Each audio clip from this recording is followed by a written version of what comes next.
diria que é um prazer enorme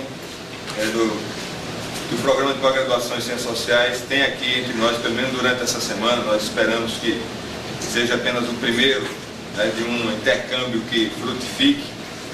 A presença do professor Sérgio Lessa, que vai ministrar um curso, que é um curso que dará direito a um crédito para os alunos de pós-graduação, né? Todos vocês, independentemente do curso que vocês estão vinculados, seja de serviço social, seja de economia, educação, enfim, ou de ciências sociais mesmo, vocês terão direito a contabilizar um crédito, obviamente, dependendo daquelas regras que são regras acadêmicas, né? Ao final do curso, vocês vão ter que preparar um trabalho escrito, e aí o professor Sérgio Lessa terá um certo tempo para corrigir, e aí a gente poder depois finalizar, porque na verdade é uma turma, né, regular, é um seminário especial de um crédito, mas é uma turma regular do programa.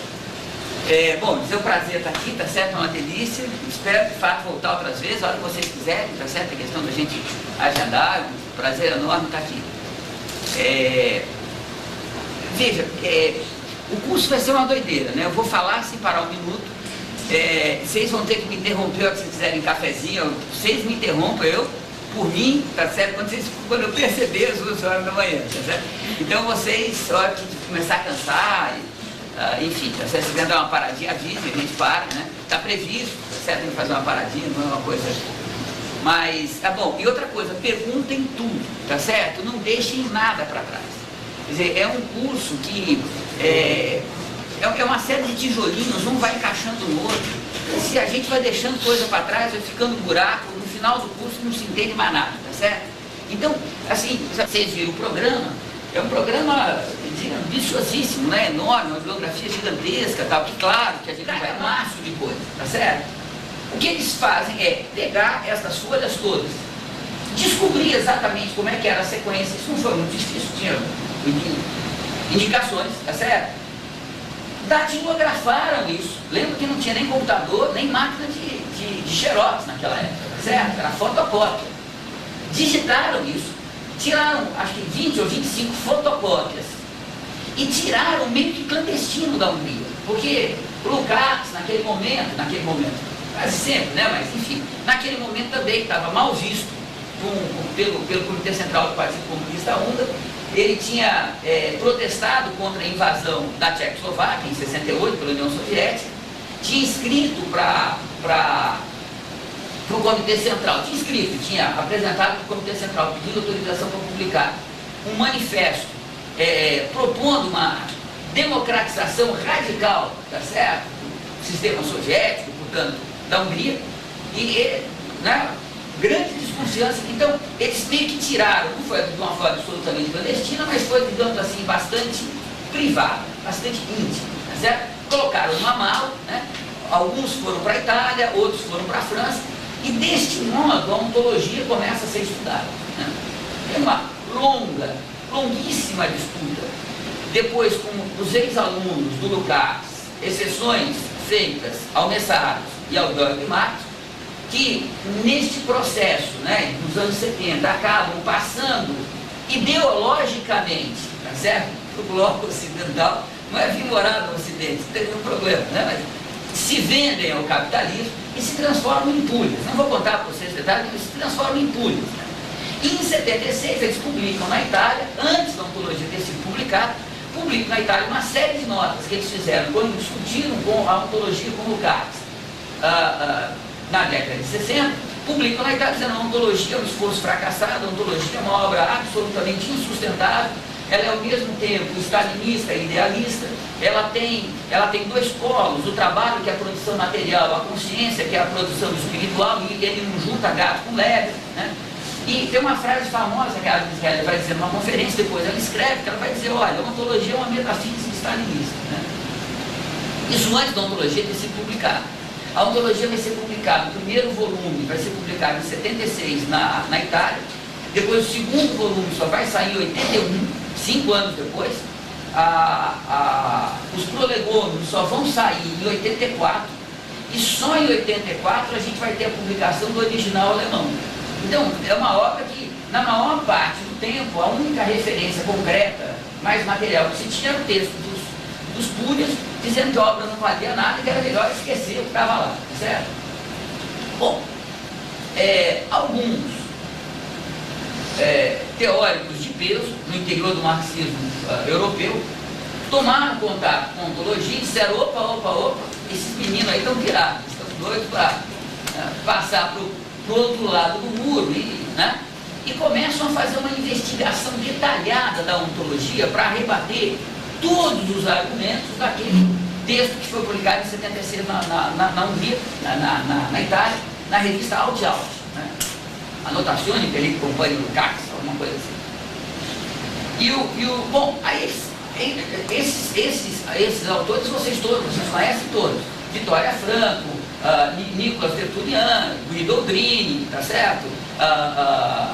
O Preve, e tem mais um na Itália que não esquecendo, tá certo? Que são os caras que na verdade se debruçam sobre a ontologia e vão falando: olha, eles dizem isso, estão na ontologia e falam: não é isso que está lá, dizem isso, não é lá. Quando termina, tá certo? 10 anos depois, não ficou um ponto daquele texto da Heller, Ferrer, né? Freud, etc. Não ficou um ponto comprovadamente dizendo: olha, vocês estão mentindo, isso que vocês estão dizendo não é verdade. Não é verdade por causa disso, tá certo? Isso abriu um campo de interesse enorme. É mais ou menos nessa época, ao redor aí de 83, 84, quando o Tertullian, o Messar, o Oldrini, o Preve, Franco, começam a publicar esses artigos, que chega no Brasil a ontologia em italiano, né? Não tinha sido publicado em alemão ainda. E começam-se a se estudar a ontologia no Brasil, né? Eu tive a sorte, era menino, uns 30 e poucos anos de idade, né? Jovem ainda, sua idade, e eu tive a sorte de estar colado no Chazinho quando esses estudos começam, né? Aquelas coisas que acontecem na vida por acaso, né? O Chazinho nos convenceu, tinha um grupo de estudo bastante interessante, né?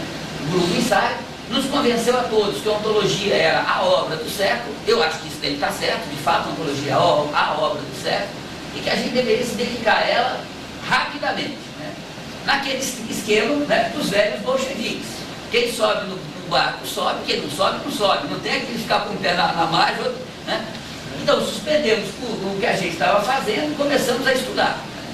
E eu tinha um projeto da Revolução Russa, né? A Esther Weissman, né?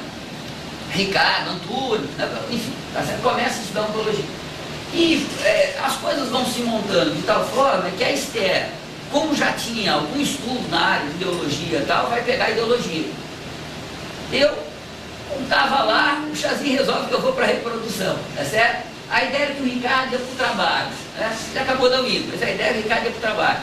Tinha outras pessoas, Perriello, enfim, são pessoas que acho que vocês nunca ouviram falar, acabaram, tirando professores universitários, mas se afastaram. O resultado disso é que a gente começa a estudar ontologia da forma mais maluca que vocês podem imaginar. Isso eu estou dizendo porque isso vai ter consequências nesse estudo que a gente vai fazer aqui, tá certo? Da forma mais maluca. Eu pego ontologia italiana, sem saber nada de italiano, a tradução do Carlos Nelson Coutinho fez do capítulo do Hegel e do Marx do lado, um dicionário de italiano, tá certo? E pau na mula, traduz o bicho, tá certo? Sério, eu não estou brincando. Me tranquei um ano em Belo Horizonte, numa pensão que tinha barata, que não acabava mais que a bolsa de mestrado naquela época, tipo um salário mínimo e meio, tá certo? Era um horror, né? E achei de estudar aquelas 8 horas por dia, se operar trabalhadores, você estuda 8, não tem papo, entendeu? Estudando para já. E foi uma fase muito produtiva, mas veja, você pega um capítulo no meio de uma obra enorme, né? Mas enfim, acabei fazendo o mestrado sobre a reprodução como consequência natural e imediata. Fui fazer o doutorado em cima do capítulo do trabalho. A Esther, nesse meio tempo, já tinha defendido o capítulo, a tese dela sobre a ideologia, pegando uma parte do capítulo da ideologia. A Rosa, da PUC de São Paulo, já tinha feito sobre uma outra parte, uma outra dissertação sobre a outra parte. Tem uma outra menina que eu não me recordo, que fez a terceira parte que faltava sobre ideologia, e uma orientando a minha, o ano passado, pegou o capítulo da alienação, ela pegou o mestrado e o doutorado dela no capítulo da alienação e fez, tá certo? Então veja, o que a gente tem hoje de estudos realizados, eu diria sólidos, quer dizer, que são, digamos assim, degraus seguros para a gente continuar caminhando, são algumas teses de mestrado e doutorado sobre ontologia, excelentes artigos publicados na Europa, na década de 80 e 90, pelo Pico, Breve, Tertulian, uma outra coisa do Messados, né? E mais nada, tá certo? Não tem muito mais coisa além disso. Internacionalmente, não se estuda Lukács. O país que mais se estuda Lukács, por incrível que pareça, é o Brasil. Né? Internacionalmente, praticamente não se estuda Lukács. Tem-se notícia de um grupo nas Filipinas, poucas pessoas. No Japão, tem um grupo interessante estudando Lukács, mas estudando história de consciência de classe, o primeiro período, pouca gente trabalhando em ontologia, que por incrível que pareça, tem uma tradução para o japonês da ontologia. Né? A gente não tem para o espanhol, não tem para o francês, para o português deve sair daqui 1 ou 2 anos, né? A Boitempo deve publicar, mas, enfim, o Japão já tem, tá certo? E agora, na Argentina, tem surgindo algum interesse por Lukács, no Uruguai alguma coisa, tá certo? No Chile tem 2 ou 3 pessoas, mas são coisas muito incipientes. Estudo de investigação mesmo, a gente não tem, a não ser isso que eu disse para vocês. O que isso significa? Veja, a ontologia tem uma primeira parte histórica, que tem aproximadamente 300 para 400 páginas.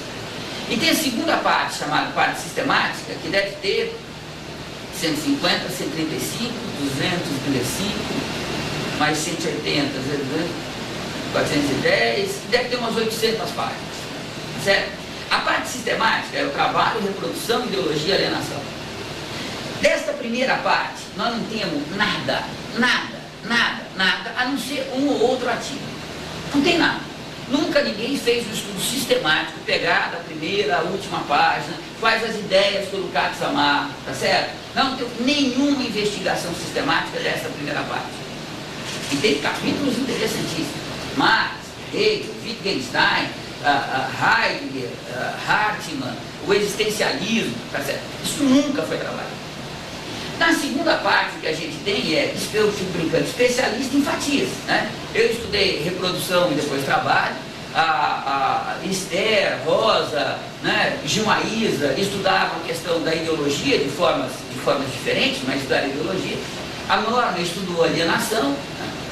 Né? Tem um menino, eu fiquei sabendo semana passada, tem uma tese de mestrado sobre trabalho em Belo Horizonte que eu não conheço, que foi orientado pelo Esther Weisman, eu não conheço a tese. Então, veja, a gente não tem nenhum estudo que começou da primeira página e foi até a última. Nós não demos conta disso ainda, certo? A ontologia é uma obra, eu diria para vocês, em degustação, né? A gente está devorando ela aos poucos, né? Não há no mundo ninguém que seja capaz de pegar a primeira página do trabalho e ir para a última página da alienação e dizer, ó, o que o Lukács fez foi isso. Não tem, nunca isso foi feito. Não tem ninguém que tenha estudado os 4 capítulos para valer seriamente, tá certo? Ninguém que tenha feito isso. Então veja, eu estou dizendo isso tudo para vocês para dizer, primeiro, que o que eu vou apresentar para vocês é obviamente algo provisório. Quer dizer, se eu estivesse dando esse curso há 3 ou 4 anos atrás, eu diria algumas coisas que eu não vou dizer hoje. E certamente daqui a alguns anos, tá certo?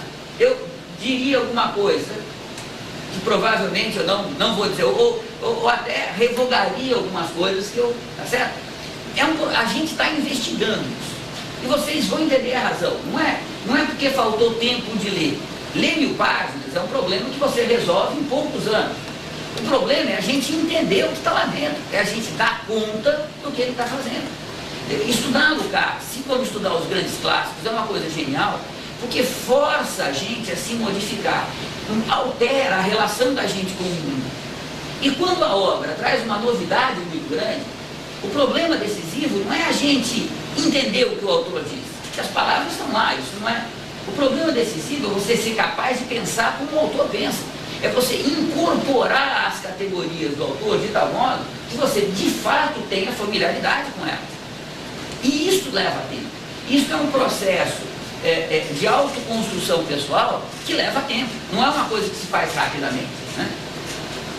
Por causa disso, eu diria, esta lentidão para se apropriar da ontologia. É uma coisa que efetivamente, obrigado, é uma coisa que efetivamente leva tempo, né? É uma obra que não dá para a gente estudar seriamente com arte. Para vocês terem uma ideia, só para contar a experiência mesmo, né? Quando eu comecei a estudar com Chazinho, 86, 87, eu lembro a primeira noite que a gente sentou para discutir, ele falou, olha, como é que você estuda? Eu falei, estuda assim, eu abro o livro, um papel do lado e vou anotando. Ele falou, é isso, mas é mais, tá certo? Isso só não basta. E ele me ensinou o seguinte, que toda vez que você vai ler uma obra, você tem que fazer uma leitura, que ele chamava de leitura imanente, você tem que fazer assim, olha, as ideias de cada linha, como é que tu monta um parágrafo? Anota, parágrafo 1, ideia tal. Segundo parágrafo, linha por linha, qual é a ideia ou as ideias? Anota, parágrafo 2, obrigado. E desta forma, veja, quando você termina um dia, você é capaz de fazer o esqueminha do percurso que o autor fez naquela parte que você leu. Ó, saindo disso, veio para cá, as ideias são essas. Quando você volta no dia seguinte, você não tem que começar do zero. Você tem as suas anotações do esqueminha que você fez.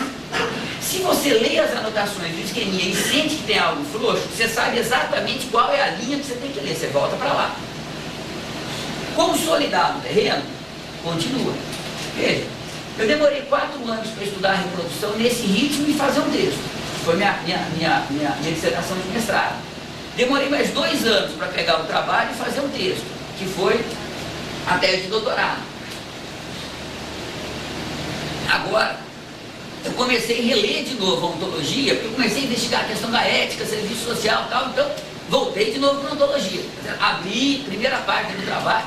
Veja, eu estou uns 4 meses, agora fazendo uma leitura mais solta, não é esta leitura, esse material eu já tenho, né? O esquema, o capítulo, eu já tenho. Então, é uma leitura mais solta, buscando o que tem sobre ética, etc. Né? Eu estou no parágrafo 50 e eu tenho trabalhado umas 20 horas por semana. Eu estou na página 63, estou na metade do capítulo em 4 meses. E assim, light, quer dizer, não é aquele negócio de ficar com lupa, tá certo? Estou procurando aquilo que me interessa. A ideia lá do projeto do Chazinho, de 86, que me parece até hoje um projeto muito razoável. A ideia era, ó, a gente estuda ontologia até a gente entender. Não importa o tempo que leve. O importante é que cada dia você vai colocando um tijolinho na parede, né? Até a gente, quando a gente entender, a gente pega 1 ou 2 obras fundamentais de Marx e faz um estudo ontológico dessas obras. Aí compara os 2 autores. Vê se Marx é diferente de Lukács, se Lukács desenvolveu ou regrediu, se Lukács, tá certo, criou ou não criou, porque o Lukács já viu inteiro, ó, o que eu estou fazendo é repetir Marx. Aqui, a única coisa que eu estou fazendo é comentar, repetir Marx, estou fazendo outra coisa. Isso que o Lukács diz de fato é verdadeiro, se sustenta ou não, tá certo? Esta era a ideia. Esta era a ideia central. Essa discussão sobre trabalho e trabalho abstrato. Assistente social é um trabalhador no sentido de um trabalhador produtivo, é um trabalhador coletivo que o Marx colocava ou não é? Né? E aí abre uma polêmica enorme. Tá certo? Bom, eu estou convencido que não é, tá certo? Que esta tese revoga o trabalho como categoria central, como categoria fundante no mundo dos olhos. Eu vou tentar, claro, argumentar isso ao longo do curso com vocês. Mas entra essa discussão, e o problema é que na ontologia, o Lukács nunca tratou da relação entre trabalho e trabalho abstrato, a não ser muito pontualmente. Porque o Lukács dava de barato, e eu acho que isso estava completamente certo, que o Marx já tinha resolvido essa questão no Capital. Então ele faz uma outra referência ao Capital e parte daí, tá certo? Ele não vai entrar nessa discussão.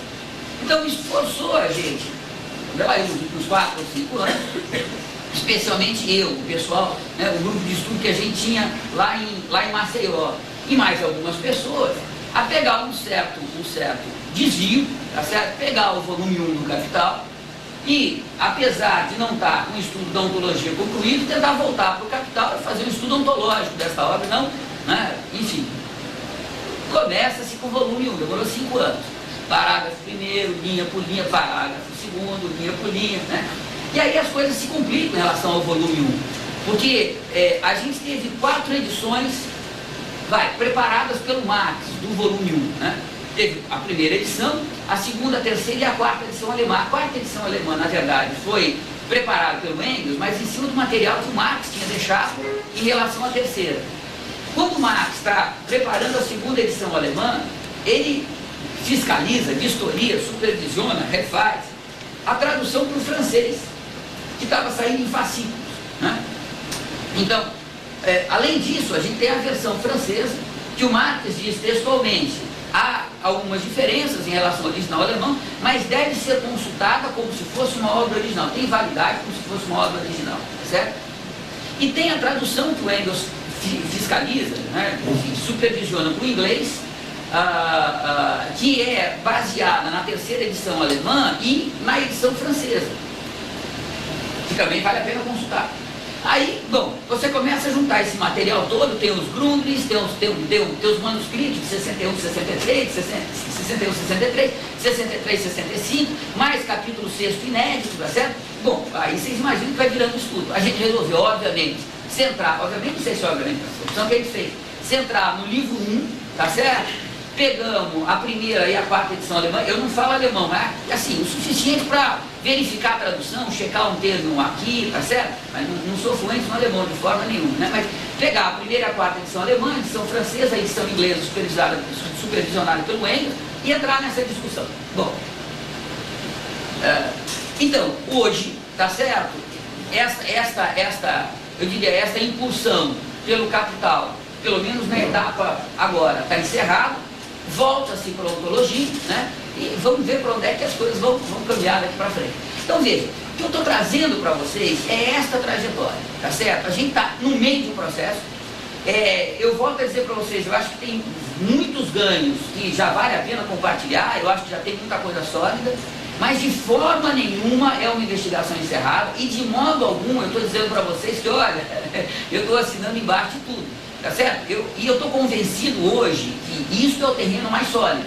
Agora, como a investigação está em andamento, certamente, com toda certeza, o que me parece sólido hoje pode parecer muito menos sólido ou insustentável amanhã.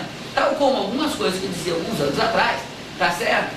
Também, enfim, tá certo? Que eu tinha certeza depois, peraí, não era bem assim, certo? Veja, a tese central da ontologia, o que o Lukács estava... tudo isso que eu estou dizendo para vocês está escrito. Então não se preocupe, se vocês não quiserem anotar, não se preocupe, está escrito. Passo para vocês. Depois eu escrevo. Eu fiz um site, final de semana retrasado, né? Eu estou ficando chique agora. Eu fiz um site com todos os textos, tá? Vocês dão download de tudo, tá certo? Tirando os livros que estão em catálogo, que eu não posso sacanear com as editoras, tá certo? Livro esgotado tem lá, todos os textos estão lá, tá certo? Então tudo que eu vou falando com vocês tem lá. Além disso eu trouxe também, quer dizer, se tiver um lugar para a gente fazer uma cópia de um CD, tá certo? Eu tenho tudo isso também, posso dar em CD com vocês. Artigos, livros, conferências, anotações de aula, fichamentos, tá certo? Enfim, tem tudo, né? Então eu posso deixar isso com vocês. Então não se preocupem que está escrito, tá certo? E certamente melhor do que eu estou falando. Você está escrevendo, você está ali sério, né? Preto no branco, falar. As palavras, né? O vento leva. Diga. Eu tenho uma pergunta. Fala.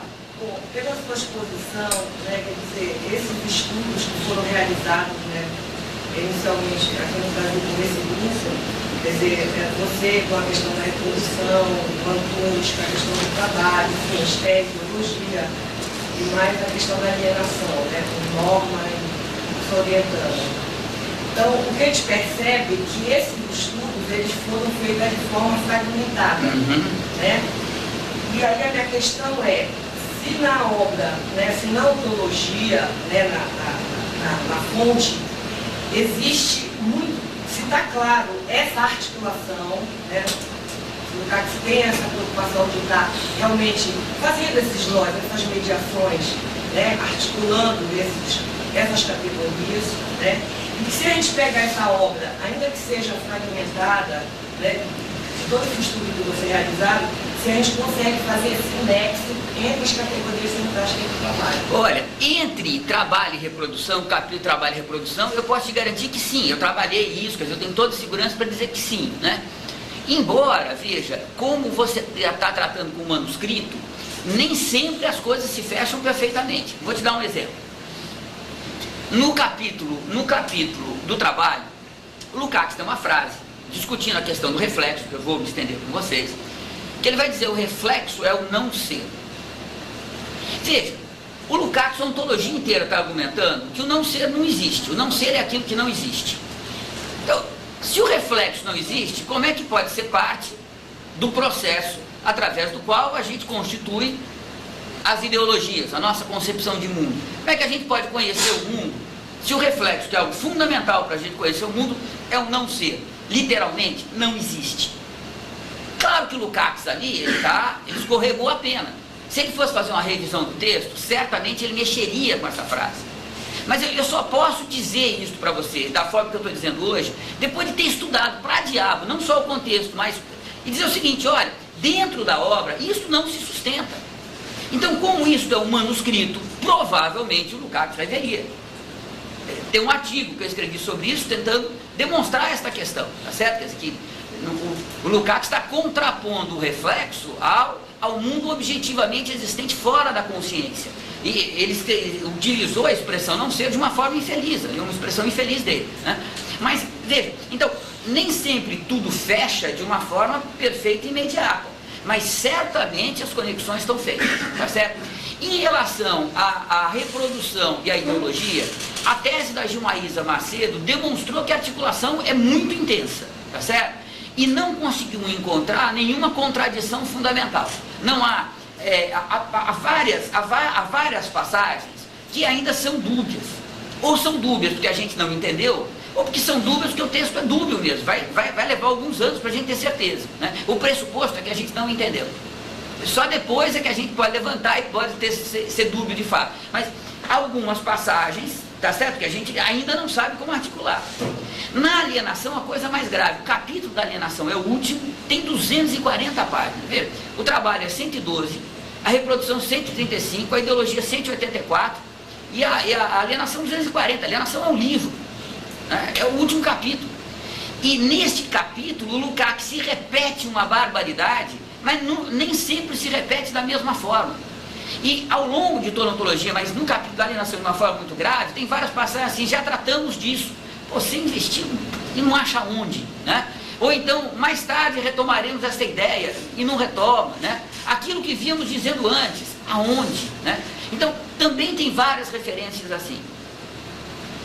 E tem uma formulação, que foi a Norma que descobriu isso há um ano, um pouco atrás, tem uma formulação muito legal, que ele vai dizer que há dois patamares, para simplificar, depois eu entro, há dois patamares da alienação.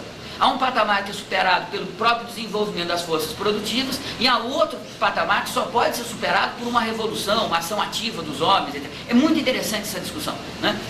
E, bom, enfim, tá certo? Então, neste capítulo, as descobertas estão sendo feitas ainda, mas da alienação, eu diria que tem uns 30%, 35% do capítulo que até agora a gente não tem ideia do que fazer com ele. Encaixa onde? Tá certo? Às vezes a gente até entende o que ele está falando, mas isto tem o que a ver com o que ele estava pensando, né? Então eu diria que sim, tá certo? Mas deixando um largo espaço para daqui a alguns anos falar sim, todavia, tá certo? Porque essa é uma questão que não tá fechada, né? Agora, em relação à primeira parte, esse é um problema absolutamente aberto. E em relação com os prolegômenos, é um problema absolutamente aberto. Nunca se fez nenhuma investigação. Veja, o Nicolas Tertuliano tem um texto que diz que os prolegômenos e a ontologia confluem no fundamental, o que é verdade, tá certo? Mas, além deste texto do Nicolas Tertuliano, que saiu na Crítica Marxista, chama uma apresentação à ontologia de Lukács, além deste texto, que é um artigo, não tem nada tratando disso. Então, tem um campo de investigação, tá certo? Enorme, aberto. Tranquilo? Veja, então, a ideia central da ontologia, né, é que a revolução é possível. O que o Lukács quer demonstrar é que toda a história da humanidade é feita pelos homens. É verdade que no intercâmbio orgânico com a natureza, é verdade que você não pode eliminar as determinações biológicas, naturais, da vida humana. Portanto, as barreiras naturais estão sempre presentes. Mas quem faz a história são os homens. O que determina a trajetória da humanidade é o que os homens fazem na vida cotidiana. É isto que determina. E, portanto, veja, o que ele quer demonstrar contra o estruturalismo, contra os idealismos de todos os tipos, contra o espírito religioso, tá? O que ele quer demonstrar é que não são as estruturas que fazem os homens, que não são, enfim, uma essência eterna, dada, né, pronta por Deus aos homens, ou não são, as relações sociais que se descolam dos indivíduos. O que ele quer demonstrar é o seguinte: olha, não tem história se os indivíduos não agirem na vida cotidiana. O elemento da história é o ato singular, concreto, do indivíduo concreto, historicamente determinado. Este é o elemento da história. Sem isso não tem história. E que, portanto, se a história tem limites, são limites construídos pelos homens. E que, portanto, o limite dos homens é a própria humanidade. E, portanto, não tem nada que justifique o capitalismo ser a última etapa de desenvolvimento da humanidade. Não tem nada que justifique esta relação social mercantil, né, chamada capital, isto, tá certo? Seja o ápice da história humana. Então, a tese fundamental da ontologia é essa: resgatar o homem, né, o gênero humano, a humanidade, como demiurgo da sua própria história. Ela é que faz a história. E, portanto, dizer o seguinte: olha, a revolução é ontologicamente possível. Não tem nada que impeça, que inviabilize a revolução, a não ser os próprios homens. A ideia, portanto, ao escrever ontologia, é recuperar a responsabilidade da humanidade para com sua própria história. Não vale responsabilizar, os homens são ruins mesmo, né? Responsabilizar uma essência humana qualquer, responsabilizar um Deus, responsabilizar o estruturalismo francês, né? O Tusserre, a estrutura de estruturas, não vale. Né? Nós somos responsáveis pela nossa história. Está aí o gancho com a ética. Portanto, tá certo? Recuperar a história, recuperar o domínio sobre a história, fazer a história de um modo consciente, não ser dominado pelas relações sociais alienadas, mas pelo contrário, destruir estas alienações e construir relações sociais autênticas. Isto, para o Lukács, significa a vigência cotidiana da ética. Tranquilo? Como é que ele vai fazer isso? Certo? Pessoal, assim, eu vou dizer uma coisa que obviamente não é verdade, mas tem um pouco de verdade. Lukács é um marxista ortodoxo quadradinho. Eu estou convencido disso. Quanto mais eu deixo, mais convencido eu estou, tá certo? Quando ele diz que tudo que ele fez foi pegar as ideias do Marx, eu acho que ele não estava nem sendo modesto, nem estava dizendo uma inverdade. Quando ele faz algumas diferenciações significativas, ele diz. No resto, pessoal, o que ele está fazendo é quadradinho. Ele começa por onde? Por onde Marx começa. De onde veio a humanidade? Vocês pegaram o capítulo 5º do Capital, e nem é o capítulo 5º todo. As primeiras 5 ou 6 páginas, 8 páginas do capítulo 5º. Você tem lá o primeiro, o segundo parágrafo, um pouco para frente. Olha, o trabalho é a relação do homem com a natureza, é o intercâmbio orgânico do homem com a natureza, né? Diferente da abelha, né, que faz um favo de mel, que inveja qualquer arquiteto. O homem constrói na consciência antes de construir na prática, antes de objetivar. E lá na frente, né, o trabalho é o intercâmbio orgânico com a natureza, produz os meios de produção e de subsistência. Portanto, não é todo o intercâmbio orgânico com a natureza. O escultor, por exemplo, que transforma um bloco de mármore, não está trabalhando. Ele não está produzindo nem meio de produção, nem meio de subsistência. O cirurgião que está fazendo uma operação, que está mexendo, portanto, com a matéria natural, não está trabalhando. Ele está produzindo saúde, não está produzindo meio de produção e de subsistência. Tá certo? Então, isto, né, este intercâmbio orgânico que produz meios de produção e de subsistência, isto, né, é a condição natural, eterna da vida humana, independente de qualquer forma social, etc. Aí, na primeira linha do capítulo 14, lá do livro 1, o Marx recupera, tal como dissemos no capítulo 15 agora, tá certo? No capítulo 5º agora, né? Veja, o Lukács começa por aí. O trabalho é a condição eterna, universal da vida humana. Que cargas d'água é isso? Né? Quando o homem transforma a natureza, ele também se transforma. Ó, primeiro ou segundo parágrafo do capítulo 5º. Né? Quando o homem transforma a natureza, que cargas d'água ele está dizendo? Tá certo? O Lukács vai escrever 120 páginas, 112 páginas, para dizer o que o Marx estava dizendo com essas poucas frases. Vai ser o capítulo sobre trabalho. O capítulo começa, depois a gente vai ver isso amanhã, de uma forma interessantíssima. Ele começa dizendo o seguinte: olha, neste capítulo realizaremos uma amplíssima abstração. A gente vai tratar o trabalho como se o trabalho existisse por si próprio, como se o trabalho não fosse necessariamente, ou seja, não poderia ser de outra forma, necessariamente parte de uma sociedade. O trabalho só existe em sociedade, não tem trabalho sem sociedade. Mas em vez da gente começar com a sociedade, a gente vai começar com o trabalho, porque o trabalho é a categoria fundante. O trabalho, depois ele vai dizer, é o momento predominante da reprodução social. Por que o trabalho? Porque o trabalho é a categoria fundante. Ele vai dizer, porque o trabalho, depois eu vou dizer, é uma discussão interessantíssima, quer dizer, ele vai dizer, porque o trabalho é a relação primeira, necessariamente primeira, do homem com a natureza. Se o homem não tira da natureza os alimentos, os instrumentos, a matéria-prima, os meios de produção e de subsistência, se ele não tira da natureza isso, ele sequer vive enquanto animal, não é enquanto ser social. Enquanto isso aqui, ó, essa massa biológica, se não comer todo dia, se não tiver onde se abrigar, ela morre, ela desaparece. Então, primeiro, é a condição sine qua non de qualquer vida social. Segundo lugar, é a única categoria social, portanto, que só existe no mundo dos homens, que faz o intercâmbio com a natureza. Fora disso, todas as outras relações sociais fazem a relação dos homens entre si. Então pressupõe a existência de uma sociedade que pressupõe a existência de meios de produção e de subsistência. Portanto, pressupõe trabalho. Então, o trabalho é a categoria fundante por essas duas razões. Mas por ser categoria fundante, significa que veio antes? Não. Porque se o trabalho veio antes do ser social, não poderia ser uma categoria social, teria que ser uma categoria da natureza. Se ele veio depois do ser social, então ele não pode ser uma categoria fundante, porque algo o fundou. Então, que cargas d'água é isso que é a gênese do ser social? Tranquilo?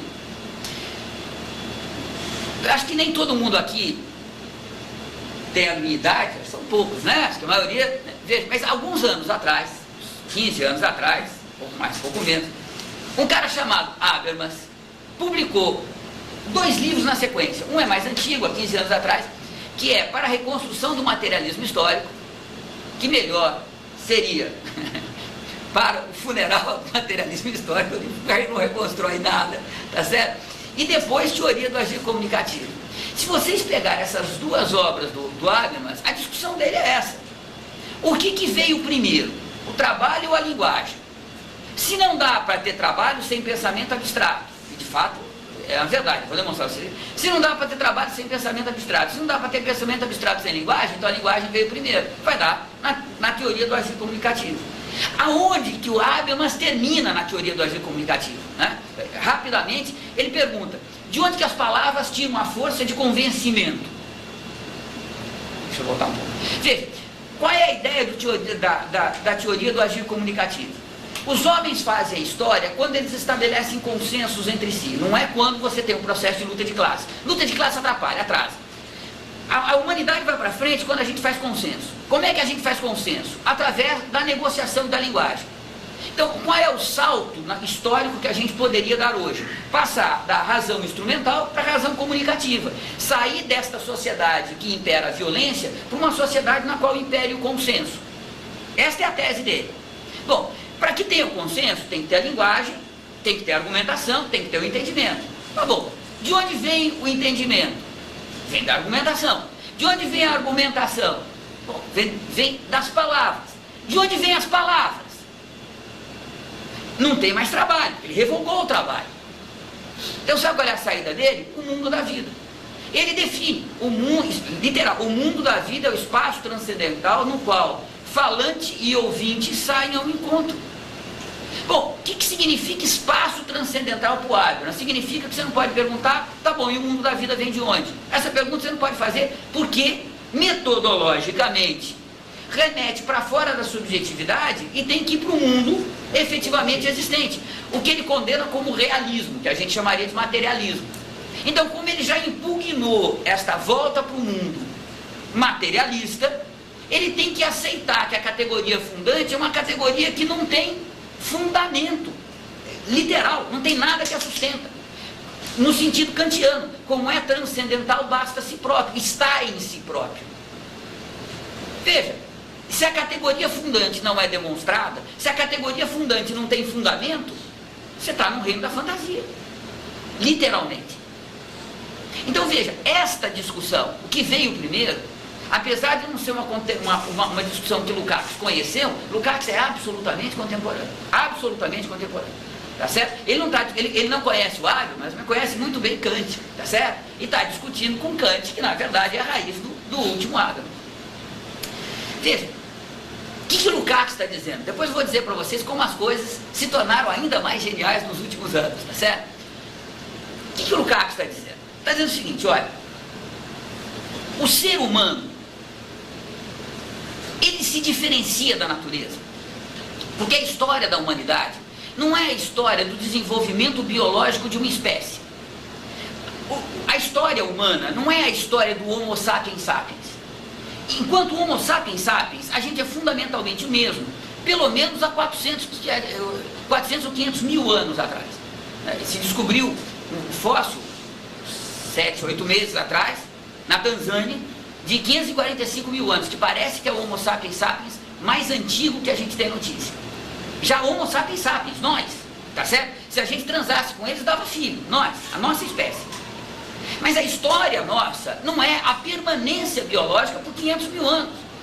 A nossa história é como, nos últimos 35, talvez 80 mil anos, a gente deixou de ser a história biológica do Homo sapiens sapiens e a gente passou a ser a história das formações sociais.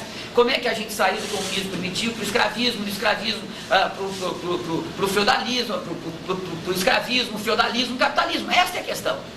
Veja, a história da humanidade, diferente da história da natureza, é a história das relações sociais entre os homens. É isto que constitui a nossa história. O que nós somos biologicamente é fundamental, porque sem esta existência biológica não tem relação social. Uma sociedade em extinção é aquela que deixa os seus membros morrerem. Mas é só isto. Esta base biológica é só a base biológica. A relação social começa a partir daí. O mundo dos homens começa a partir daí. E como é que ele surgiu? Surgiu assim, olha. Surge o universo, vem se desenvolvendo, surge o planeta Terra, vem se desenvolvendo, surge a vida. A vida vai se complexificando, surgem os mamíferos, dos mamíferos surgem os primatas, dos primatas surgem os antropóides? Enfim, os antropos, tá certo? Os primeiros homens, que vão dar no Australopithecus, os primeiros mais relacionados com a gente, milhões de anos atrás, 1.800.000 anos atrás, vão dar no Australopithecus, depois vai dar no Homo habilis, depois vai dar no Homo erectus, depois vai dar no Homo sapiens, depois no Homo sapiens vai ter o de Cro-Magnon, de Neandertal, depois vai dar o Homo sapiens sapiens. Então veja, há um processo de desenvolvimento que possibilita, e aí onde o Lukács está, eu vou mostrar para vocês, tem coisas que aconteceram depois, veja, é aí onde o Lukács está, onde é que ele está? Nos anos 60, ele já praticamente não estava mais lendo, estava escrevendo.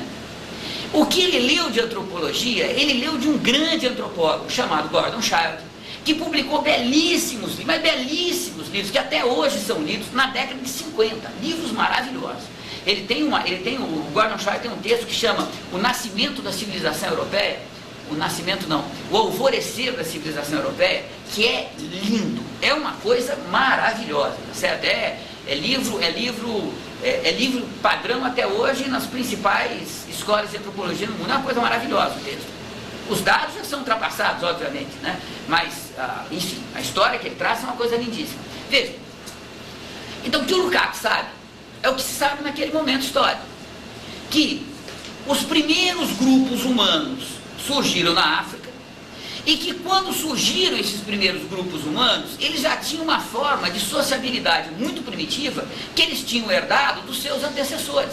O australopiteco já vivia em bando, já tinha uma forma de comunicação muito rudimentar, já tinha alguma divisão de tarefas entre si.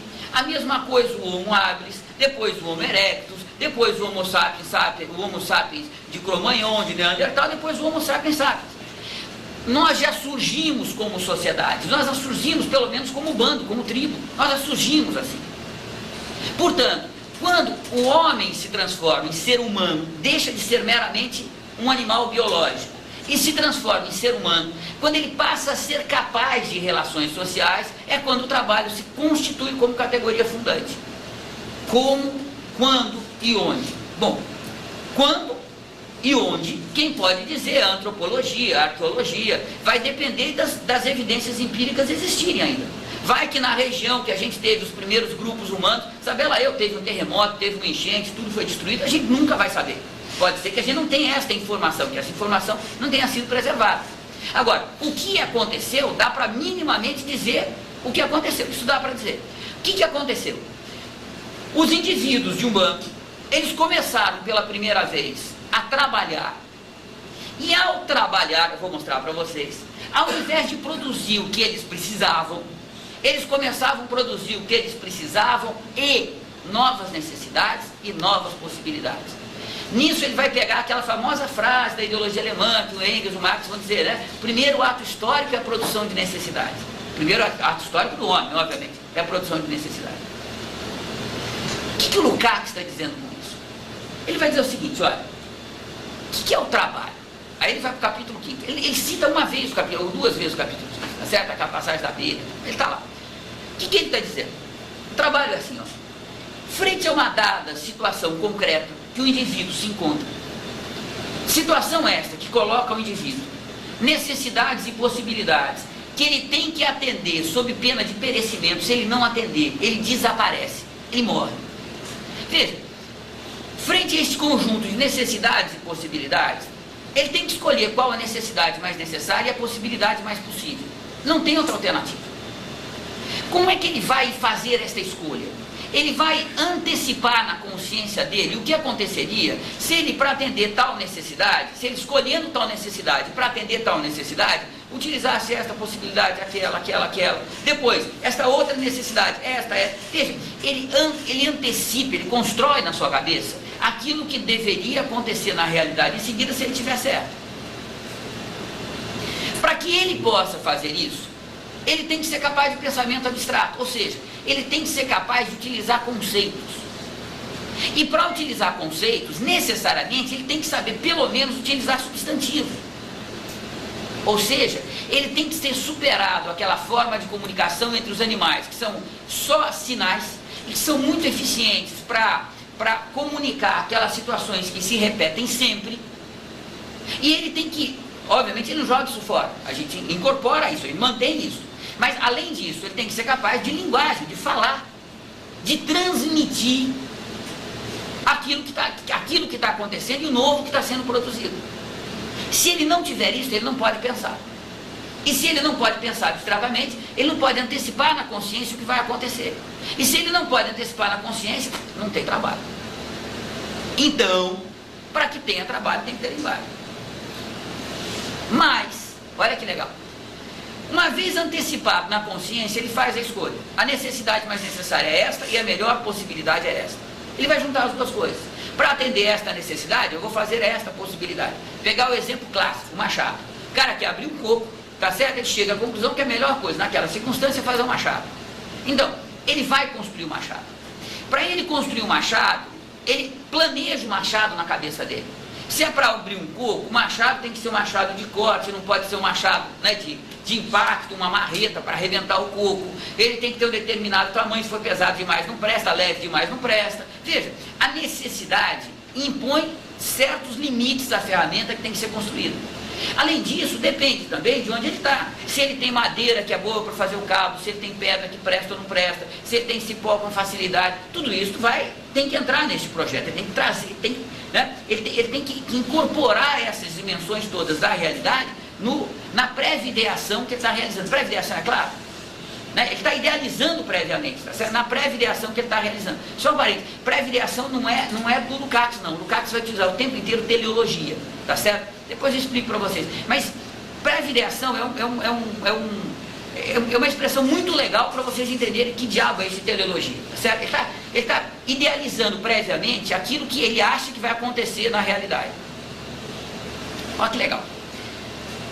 Uma vez determinado, feita a escolha, vou fazer este machado com essas características, nada aconteceu no mundo a não ser na cabeça dele. Se ele morrer naquele momento, ninguém vai ter ideia de que na cabeça dele tinha aquele machado relacionado àquela necessidade, ninguém ia ter ideia. Vê, neste momento, a ideia, ela é rigorosamente singular, só está na cabeça dele. Ele nunca vai pensar um outro machado exatamente igual. Se ele pensar no machado, ele já vai desenvolver alguma coisa. E é rigorosamente abstrata, só está na cabeça dele. E por causa disso, nada no mundo mudou. O coco está na frente dele, continua fechadinho, ele continua sem ter acesso ao miolo do coco, à água do coco. Nada no mundo mudou. Para que o mundo se transforme, você tem que objetivar. Você tem que transformar aquilo que é ideia em objeto. E este processo de objetivação só tem uma alternativa quando se trata de transformar a natureza, quando se trata de trabalho manual, não tem outra alternativa. O Marx tem uma frase genial, que ele vai dizer, tal como precisamos de um pulmão para respirar, precisamos de mão para tirar da natureza os meios de produção e de subsistência. Não tem alternativa. Transformar, mesmo que entre a mão, tá certo? E a natureza, tem uma linha de montagem inteira, tem uma usina siderúrgica toda, tá certo? Se você não tiver trabalho manual, você não transforma a natureza. Transformar a natureza é trabalho manual. Não tem como ser diferente, tá certo? Veja, o que é esse trabalho manual? Ele vai se voltar para a natureza. Lembra que eu falei de trabalho? Ele vai se voltar para a natureza e vai lançar a mão do que ele tem à frente para construir o machado que ele quer construir para abrir aquele coco.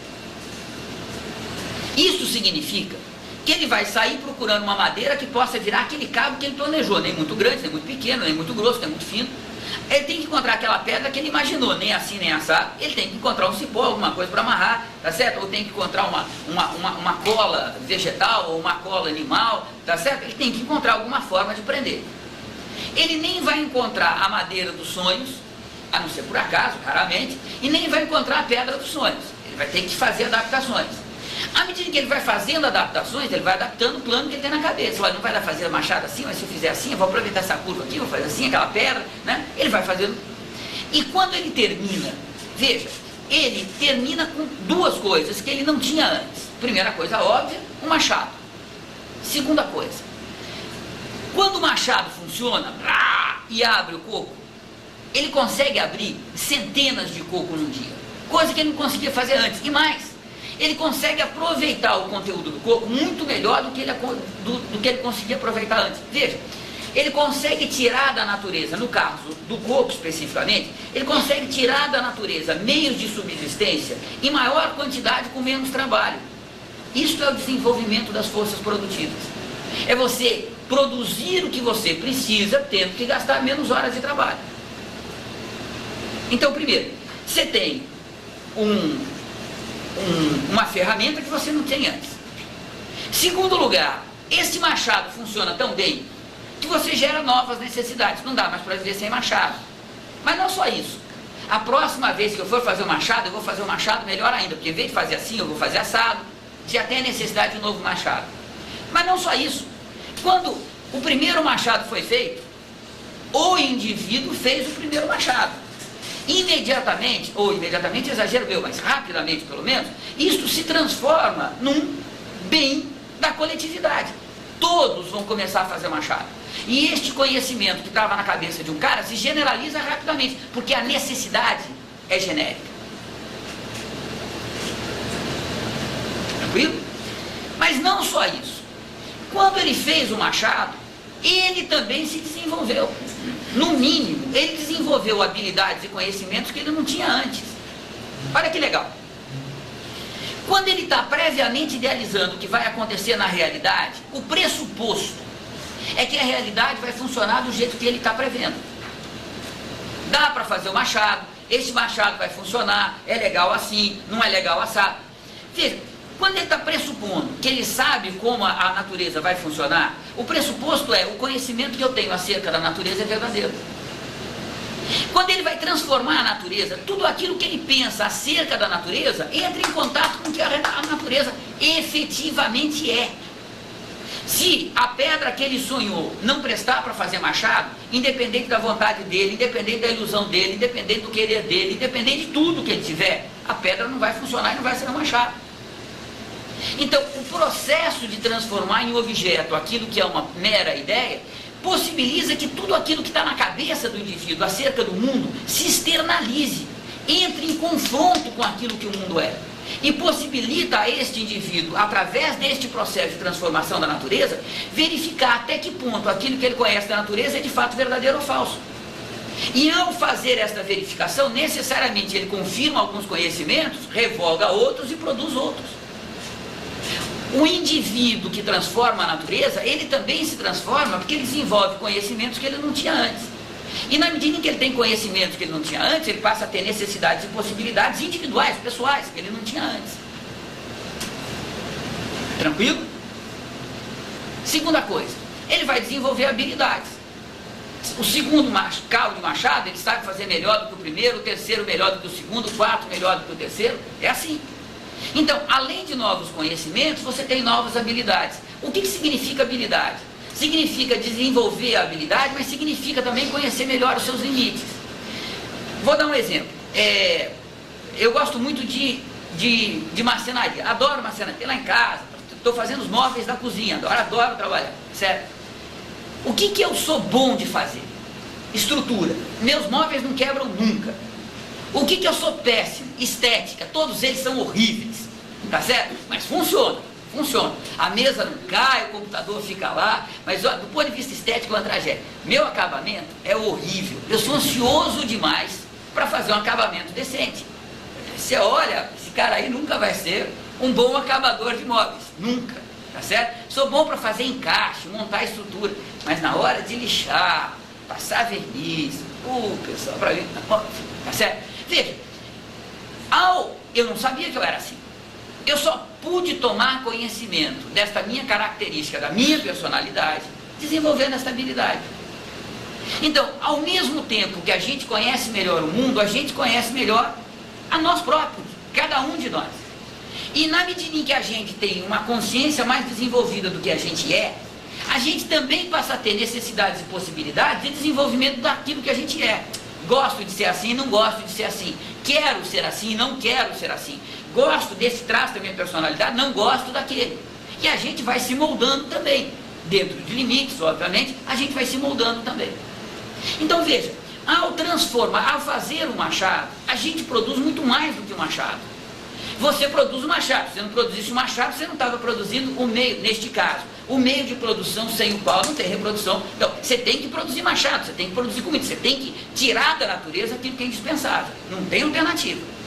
Agora, diferente dos animais que tiram da natureza o que precisam, a abelha, a formiga, né? E os animais, sabe lá o leão, né?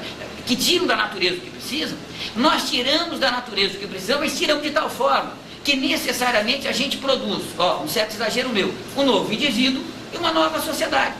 Você produz um novo indivíduo, porque o indivíduo agora tem necessidades e possibilidades que não tinha antes. Você produz uma nova sociedade, porque desenvolveu as forças produtivas e agora você tem necessidades e possibilidades que você não tinha antes. Junta indivíduos que precisam e podem coisas novas, com uma sociedade que precisa e pode coisas novas, e você tem uma nova situação histórica.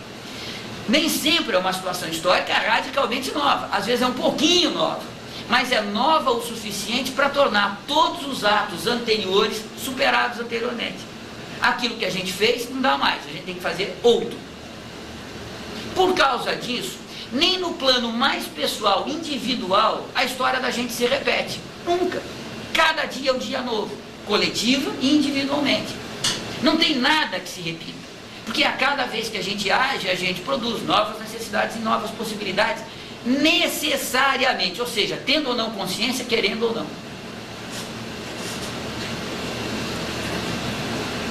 Tranquilo? Posso avançar? Querem perguntar alguma coisa? Eu fiquei uma dúvida, quando você falou aí das suas habilidades com a construção do móvel, né? Porque algumas coisas você tem... Mas o processo de constituição da personalidade, eu vou mostrar um pouco mais para frente, o processo de constituição da personalidade, ele é um fato histórico rigorosamente singular. É determinado historicamente, mas é rigorosamente singular.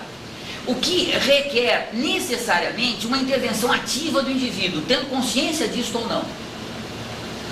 Então, a diferença da totalidade social, que vai se desenvolver pela mediação das tendências histórico-universais, a personalidade individual vai se desenvolver segundo as tendências internas da sua própria personalidade, que em larga medida são constituídas na reação do indivíduo e, portanto, ativamente pelo indivíduo em relação à sociedade na qual ele vive. Eu chego lá com mais detalhe, tá certo? A gente abre isso, mas... e aí entra a racionalidade, a afetividade, tudo, tá certo? É o indivíduo enquanto totalidade. Inconsciente, se bem que o Lukács achava que não tinha inconsciente, depois eu discuto. Vou lá? Diga. Não, acho que eu vou deixar. Vai, tá certo. Vai lá. É para ver muito para cá para frente aí. Tá certo. Deixa aí. Vamos lá então. Vamos lá. Deixa eu ir. Eu volto a dizer, se vocês querem parar, vocês não tocam, tá certo? Vocês vão, tá certo? Eu vou embora. Então veja, o que é o trabalho até agora, tá certo? O trabalho é uma relação, necessariamente uma relação do homem com a natureza, e é uma relação que tem duas categorias ou três categorias até agora básicas: a prévia ideação, o processo de transformação da prévia ideação em um objeto, necessariamente pela transformação da natureza, no caso do trabalho, necessariamente pela transformação da natureza, que é a categoria da objetivação, objetivar aquilo que era ideia, e tem o processo de exteriorização, a categoria da exteriorização. Ao transformar o mundo, o indivíduo exterioriza aquilo que ele é, externaliza o que ele pensa, o que ele acha acerca do mundo. E ao fazer isso, possibilita que ele conheça melhor o mundo e conheça melhor a si próprio. Então, todo o processo de objetivação é necessariamente articulado a um processo de exteriorização. Pela objetivação, os homens desenvolvem as forças produtivas, e pela exteriorização, os indivíduos vão se construindo enquanto indivíduos, enquanto personalidades individuais, no interior desta sociedade que está desenvolvendo as suas forças produtivas. Se houver uma falha durante o processo de concretização da teleologia, mesmo assim a objetivação? Mesmo assim, a objetivação, enfim, infeliz. Não, é verdade, essa é a palavra que o Lukács utiliza, né? Mas o que ele está dizendo é o seguinte: veja, quando você tem um processo de objetivação, ele dá um exemplo legal para o que é a pedra filosofal na Idade Média. Veja, não tinha a menor possibilidade de você encontrar uma substância que transformasse tudo em ouro. Eles tentaram durante séculos. Estou exagerando? Não, séculos, né? 2 séculos pelo menos. Veja, o que estas tentativas frustradas produziram? O início da química. Claro que não necessariamente sempre, tá certo? Mas muitas vezes, vocês que estão fazendo pós-graduação, vocês vão dar com isso muitas vezes. Muitas vezes vocês encontram um caminho que vocês perseguem durante algum tempo, vocês falam: olha, eu sei que este caminho não dá certo. Este é um ganho de um caminho, uma alternativa errada, incorreta. Então, digamos assim que todo o processo de objetivação, se ele transforma a realidade, e aí eu estou falando não só do trabalho, se ele transforma, necessariamente ele é um processo de objetivação. Então, ele vai produzir alguma coisa. A questão é, corresponde à necessidade e à possibilidade ou não? Essa é a questão decisiva. Mas é objetivação, necessariamente.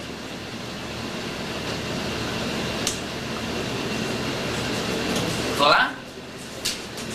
Veja, o cara teve a pré-ideação, objetivou, exteriorizou, chegou no objeto. Produziu novas necessidades e possibilidades no indivíduo e produziu novas necessidades e possibilidades genéricas na sociedade. Tranquilo? Veja, estas novas necessidades e possibilidades significam que aquele indivíduo e aquela sociedade estão numa situação histórica nova. Pode ser muito nova ou pouco nova, mas está numa situação nova. novo o suficiente para que o velho ato não preste mais, ele tem que fazer algo melhor. Então, de novo, ele se confronta com necessidades e possibilidades, tal como no início da primeira pré-ideação. Primeira nossa, né? Veja, quando ele se confronta com necessidades e possibilidades, ele tem que escolher qual necessidade é mais necessária, qual possibilidade é mais possível. Fazer escolha significa que você tem que comparar as possibilidades e as necessidades. E comparar significa dizer, frente a esta necessidade, esta possibilidade é melhor, é pior, ou no interior das necessidades, esta é mais necessária, esta é menos necessária. Veja, começa um processo de valoração. Você começa a dizer, isto é melhor, isto é bom, isto é ruim, isto é melhor, isto é pior, né? Isso funciona, isso não funciona, isto é útil, isto é inútil. Começa um processo de valoração. Você começa a trabalhar com valores. Do ponto de vista da linguagem, você começa a trabalhar com adjetivos. Olha agora que legal. Quando diz respeito à natureza, o processo de valoração, digamos, é muito espontâneo e relativamente simples. Qual é o melhor cabo de madeira para fazer este machado? Tem a ver com a madeira disponível, portanto, com as propriedades objetivas da realidade, tem a ver com a necessidade do projeto que você elaborou, portanto, tem a ver com a subjetividade, com as necessidades e possibilidades históricas daquele momento e também a personalidade daquele indivíduo. E veja, nesta relação você estabelece, este cabo é bom e este cabo é ruim. Mas não é que ele é bom ou ruim em si próprio, percebe? É bom ou ruim em relação àquele processo de objetivação que você quer levar a cabo. Agora, quando se trata das relações entre os homens, as coisas começam a ficar mais complicadas. Porque não se trata mais do fazer um machado, se trata de construir o futuro da humanidade.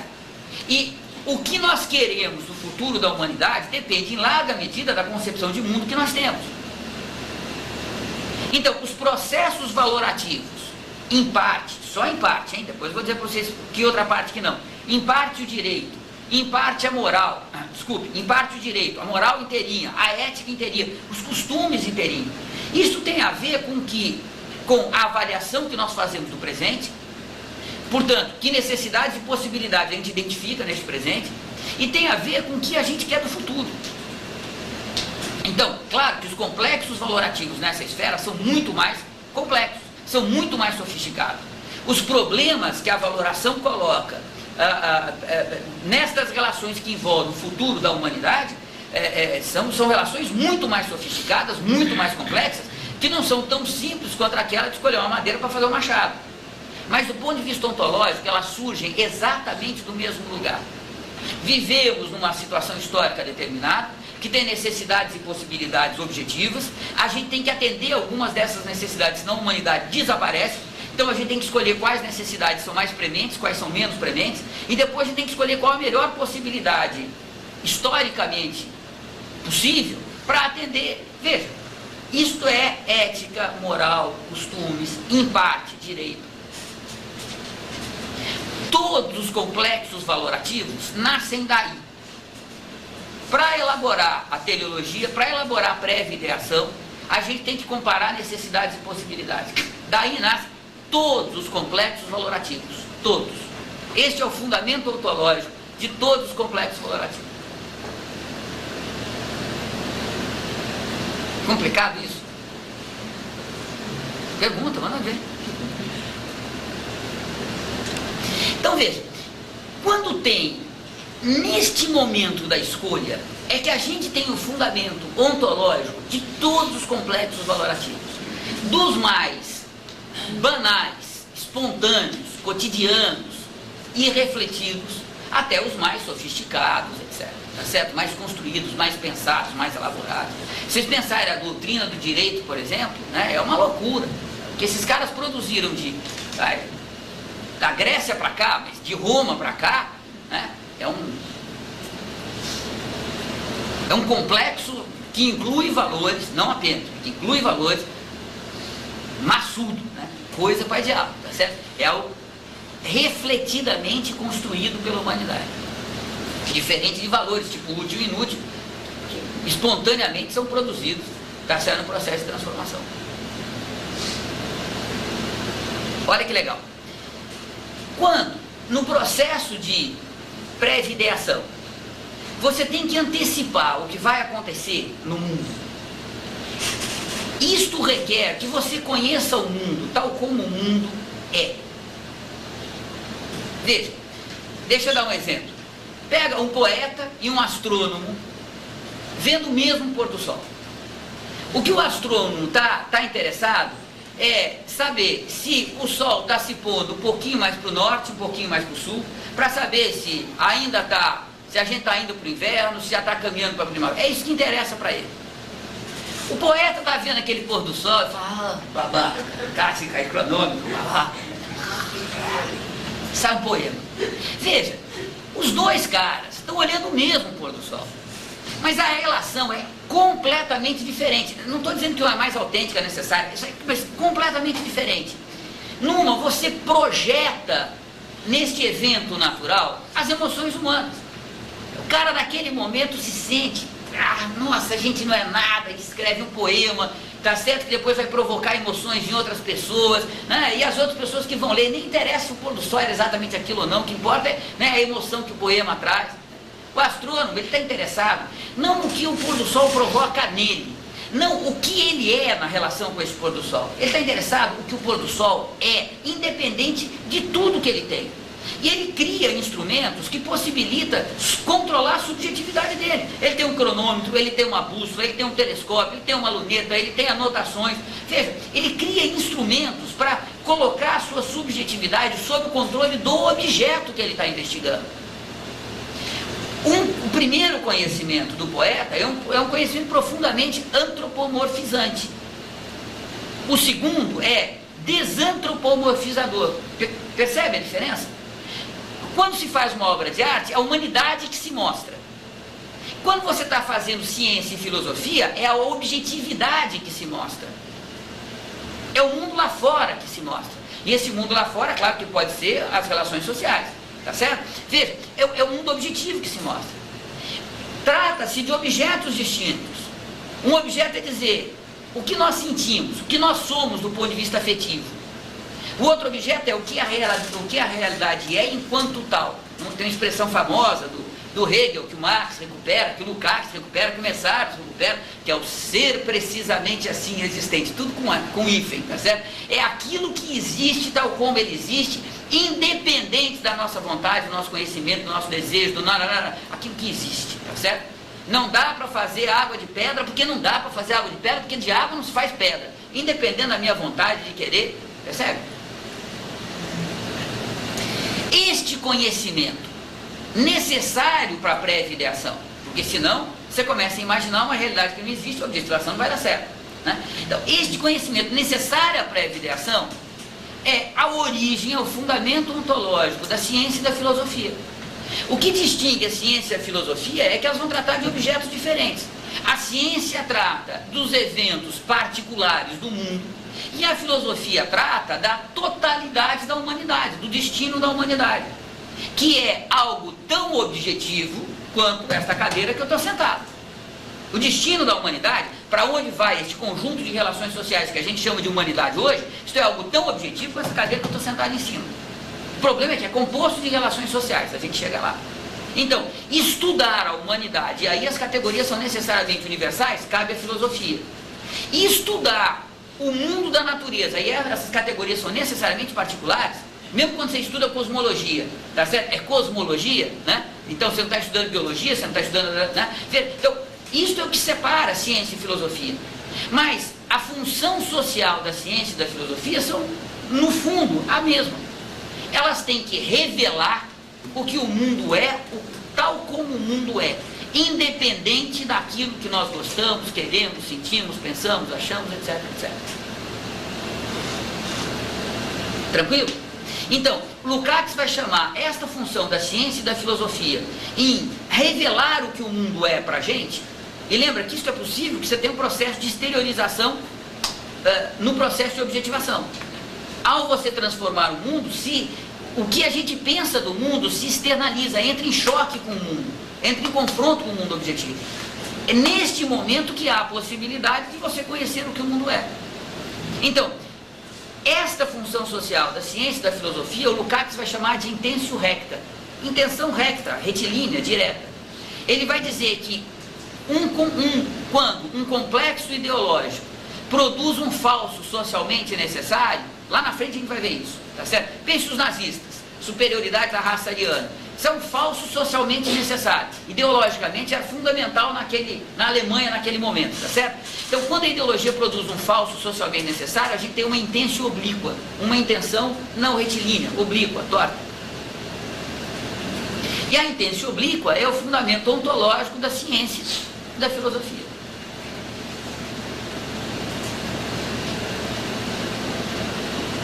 Tranquilo? A questão, por que a intenção oblíqua é necessária para a ciência? Não, para a intenção recta. A intenção oblíqua para as falsas ideologias. Veja, porque, bom, primeiro, essas expressões ele tira do Hartmann, ele cita lá, eu estou tirando a ontologia do Nikolai Hartmann e tal. Veja, porque, veja, se você não tiver no processo de objetivação, eu vou introduzir uma categoria, depois eu volto para ela, tá certo? Talvez só volte amanhã, mas eu prometo que eu volto. Se a gente não tiver na consciência um reflexo da realidade, essa categoria do reflexo, eu sei que é complicado, eu volto, tá? Mas deixa eu usar agora que simplifica, tá certo? Se eu não tiver na consciência o reflexo do que a realidade é, pelo menos em parte, sempre vai ser em parte, não é parte, uma hora ou não. Se você não tiver o reflexo, você não consegue antecipar na consciência o que de fato vai acontecer na realidade. Ou, pelo menos, o que de fato vai acontecer na realidade em termos gerais. E se você não tiver isso, você não consegue ter um processo de objetivação efetivo, você morre de fome. Você não tira da natureza aquilo que é necessário. Eu não consigo tirar porque não consegue fazer essa reflexão. Ou seja, veja, a gente já teve algumas situações que a humanidade viveu, que civilizações inteiras terminaram porque o clima mudou e eles não conseguiram atender às novas necessidades. Hoje em dia o clima muda e a gente atende com muito mais facilidade. Percebe? A gente sabe como o mundo funciona. A gente sabe como tirar da natureza o que a gente precisa com muito menos esforço. Então a gente tem melhor condição de se adaptar a uma mudança climática, uma nova glaciação, por exemplo, do que a humanidade tinha 30 ou 40 mil anos atrás. Melhorou? Sem ciência, sem filosofia, portanto sem intenção recta, não tem objetivação possível, a não ser, não tem objetivação que dê certo, a não ser por acaso. E não dá para viver pelo acaso. A humanidade se extingue. Tem uma parte da objetividade que a gente não construiu. Veja, o que acontece em Júpiter, eu estou pegando um caso extremo, porque o caso extremo é mais simples. O que acontece em Júpiter independe da nossa subjetividade de uma forma absoluta. Tá certo? Uma forma absoluta.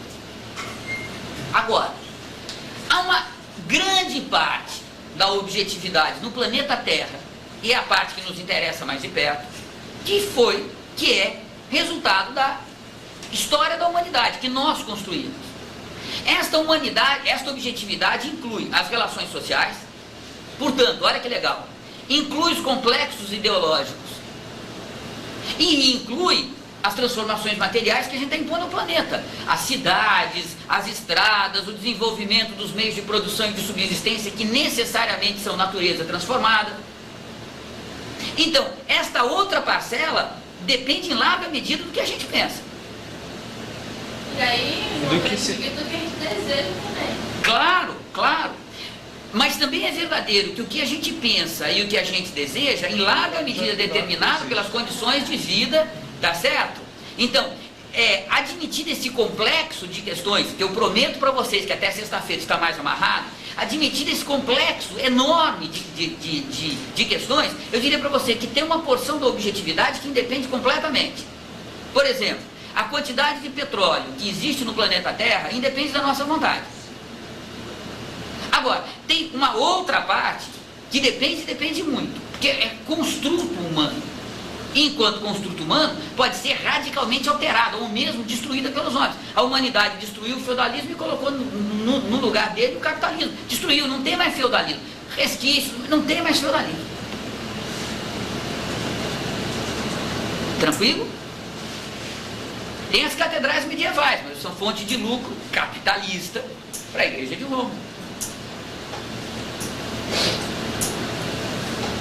Então, provisoriamente, deixa eu ficar aqui, é mais complexo do que isso. mas provisoriamente deixa ficar aqui. Eu vou mostrar para vocês, quando a gente terminar o curso, que o mundo dos homens é, em larga medida, mas olha, essa em larga medida vocês têm que tomar com cuidado, quer dizer, não é totalmente, tá? Em larga medida, ideias objetivadas. Mas a ideia só pode ser objetivada porque ela tem força material no mundo dos homens. E isso é uma peculiaridade do mundo dos homens frente à natureza. A gente chega lá. A arte, assim como a ciência, como os complexos valorativos, ou seja, veja, se você tirar a arte, eu já vou dizer para vocês o que é a arte, mas se você tirar a arte, os complexos valorativos, a ciência e a filosofia, não sobra nada no espírito humano. Então, o espírito humano, a consciência dos homens, isso que a gente chama de subjetividade, tá certo? Veja, isto, tá certo? É atendido. As necessidades e possibilidades dessa esfera são atendidas pelos complexos valorativos, pela ciência, pela filosofia e pela arte. Já vou explicar o que é a arte. O que faz com que algo seja um complexo valorativo? Ciência e filosofia ou arte é a função social que exerce. Quando? Vocês já ouviram falar de um astrônomo chamado Johann Kepler, que é o primeiro cara que saca que os planetas fazem uma órbita elíptica ao redor do Sol, antes, comecinho do Renascimento. E ele então comprova cabalmente que a ideia escolástica medieval, que a Terra era o centro do universo, estava completamente errada. Ele comprova isto em detalhes, tá certo? Veja, quando ele está fazendo isso, ele está fazendo puramente ciência, não está fazendo outra coisa. Ele não tem o menor interesse em dizer, veja como a burguesia está certa, e a Idade Média, os senhores feudais estão completos, a igreja completamente. Ele não tem nenhum interesse em fazer isso. Não tem nenhum objetivo em fazer isso. Ele está desvelando o que o mundo é. Ele está fazendo a ciência no sentido mais clássico e puro do termo. 40, 60 anos depois, isto cai na boca da burguesia italiana.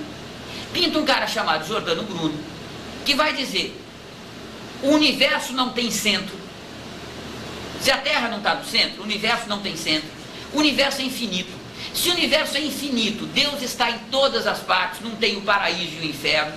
Portanto, esta ideia medieval que a Terra, como está muito próxima ao inferno, tem que necessariamente ser ruim, é uma ideia falsa. Os homens podem ser felizes na face da Terra. Babau Igreja Católica, nós não temos que ficar pagando pecado e muito menos dízimo para esses caras. Veja, ele pega um conhecimento científico e transforma isto numa questão política, mas transforma isso numa questão valorativa. Esta sociedade não presta e eu quero uma outra sociedade. Quer ver a prova? Olha a besteira que a igreja disse, é tudo mentira, na verdade é assim, não podemos acreditar na igreja. Percebe a questão valorativa entrando? O que faz com que no Kepler seja ciência e no Galileu seja ideologia, política, complexos valorativos, etc. E quando eu estou dizendo ideologia, eu não estou dizendo falsa consciência, a gente chega lá, tá certo? Veja, quando isso está acontecendo, não é porque a ideia é diferente, é a mesma ideia. Os planetas giram ao redor da Terra aqui, aliás, ao redor do Sol aqui, e os planetas giram ao redor do Sol aqui. Mas a função social que essas ideias exercem nestes momentos são inteiramente distintas. Percebe?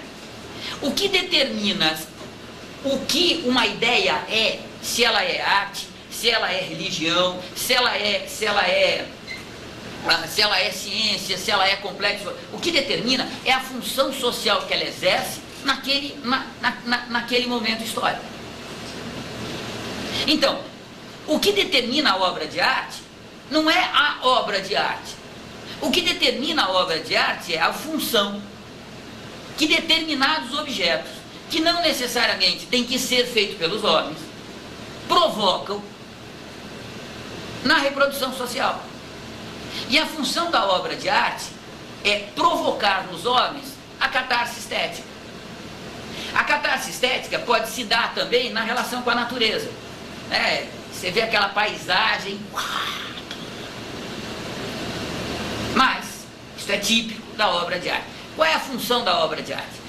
Não tem saída, eu tenho que contar para vocês o que é uma catarse estética, e aí é uma experiência intransferível, eu tenho que contar para vocês o que acontece comigo, que não é um caso típico, não é um caso universal, vocês vão ver que cada um é um caso. Deixa eu contar com vocês o que é uma catarse estética. Quando eu era meninote, 17, 18 anos de idade, meu pai, como se fazia na década de 70, né, com os filhos adolescentes problemáticos, hippies, começa a repetir o colegial, você manda para os Estados Unidos fazer um intercâmbio cultural, outra família, outra realidade. Meu pai mandou para Arizona. Lá vou eu, tá certo? E, enfim, high school nos Estados Unidos, hoje é uma piada, naquela época não era tão ruim, mas é horrível, né?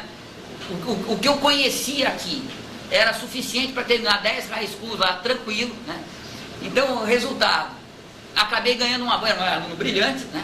Acabei ganhando uma bolsa para uma universidade, fui para a universidade, e na universidade era ano da renúncia do Nixon, finalzinho da guerra do Vietnã, tá certo? Eu entrei no Grêmio, 6 meses depois tinha perdido bolsa, perdido tudo, os caras estavam me expulsando de lá, tá certo?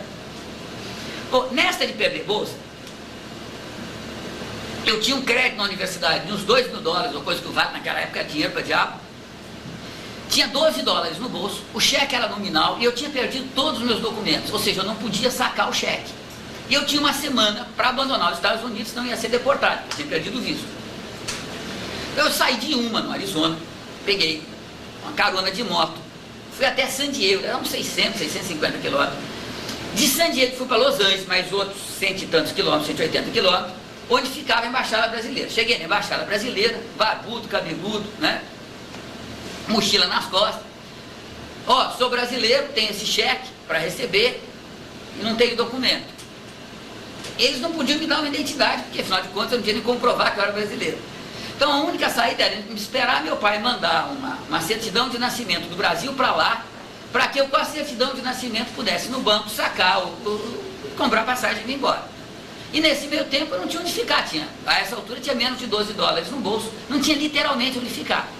Eu fui para a rodoviária, alugando aqueles lockers que a gente coloca a bagagem da gente, peguei uma sacolona que usava naquela época com cobertor, uma muda de roupa, minha flauta, tocava flauta transversal, e comecei a fazer o que todo mundo fazia naquela época, ganhar dinheiro quando não tinha o que ver, ia tocar flauta na frente do museu, tá certo?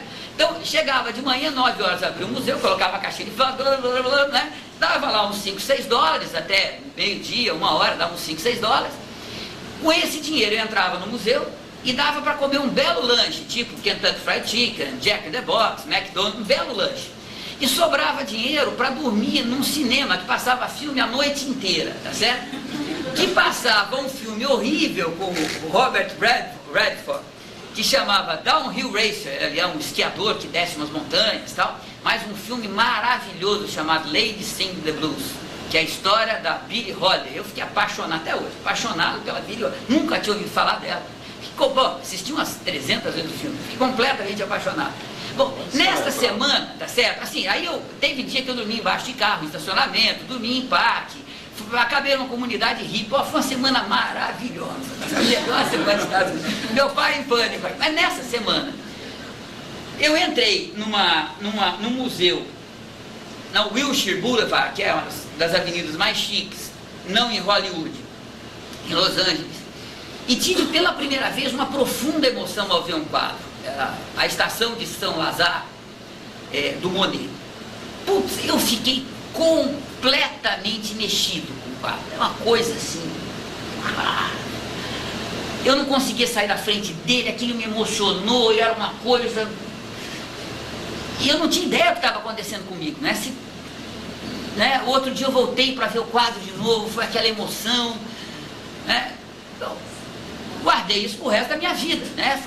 Hoje eu sei, minha primeira catarse estética era eu comigo mesmo e as minhas emoções. O resto, né, sumia do mundo. Profundamente emocionante.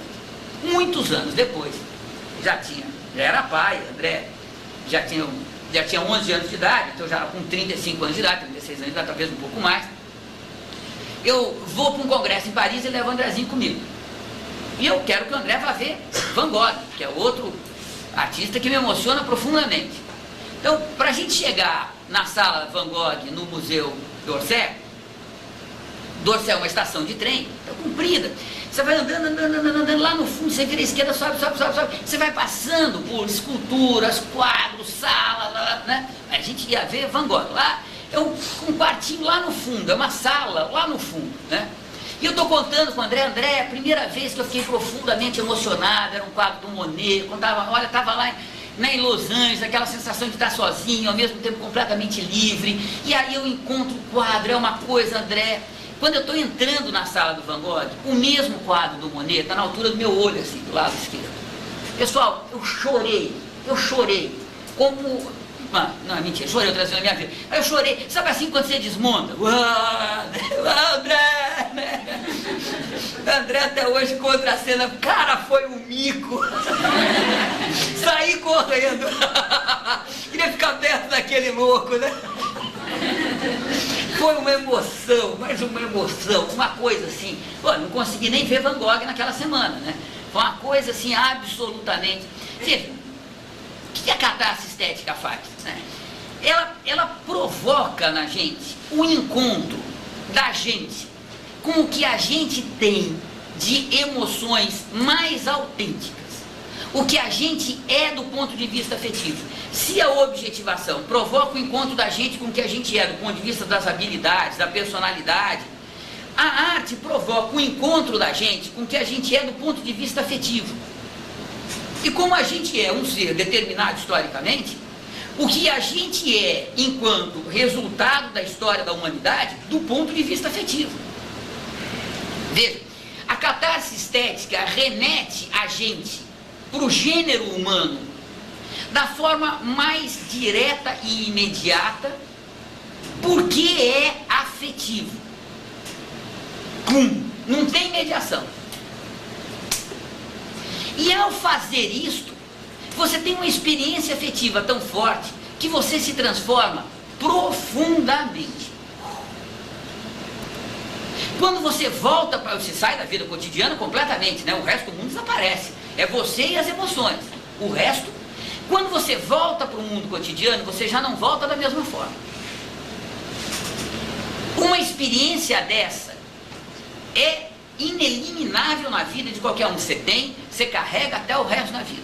Não dá para esquecer o nível, a intensidade, a qualidade das emoções que se teve. A personalidade dá um salto.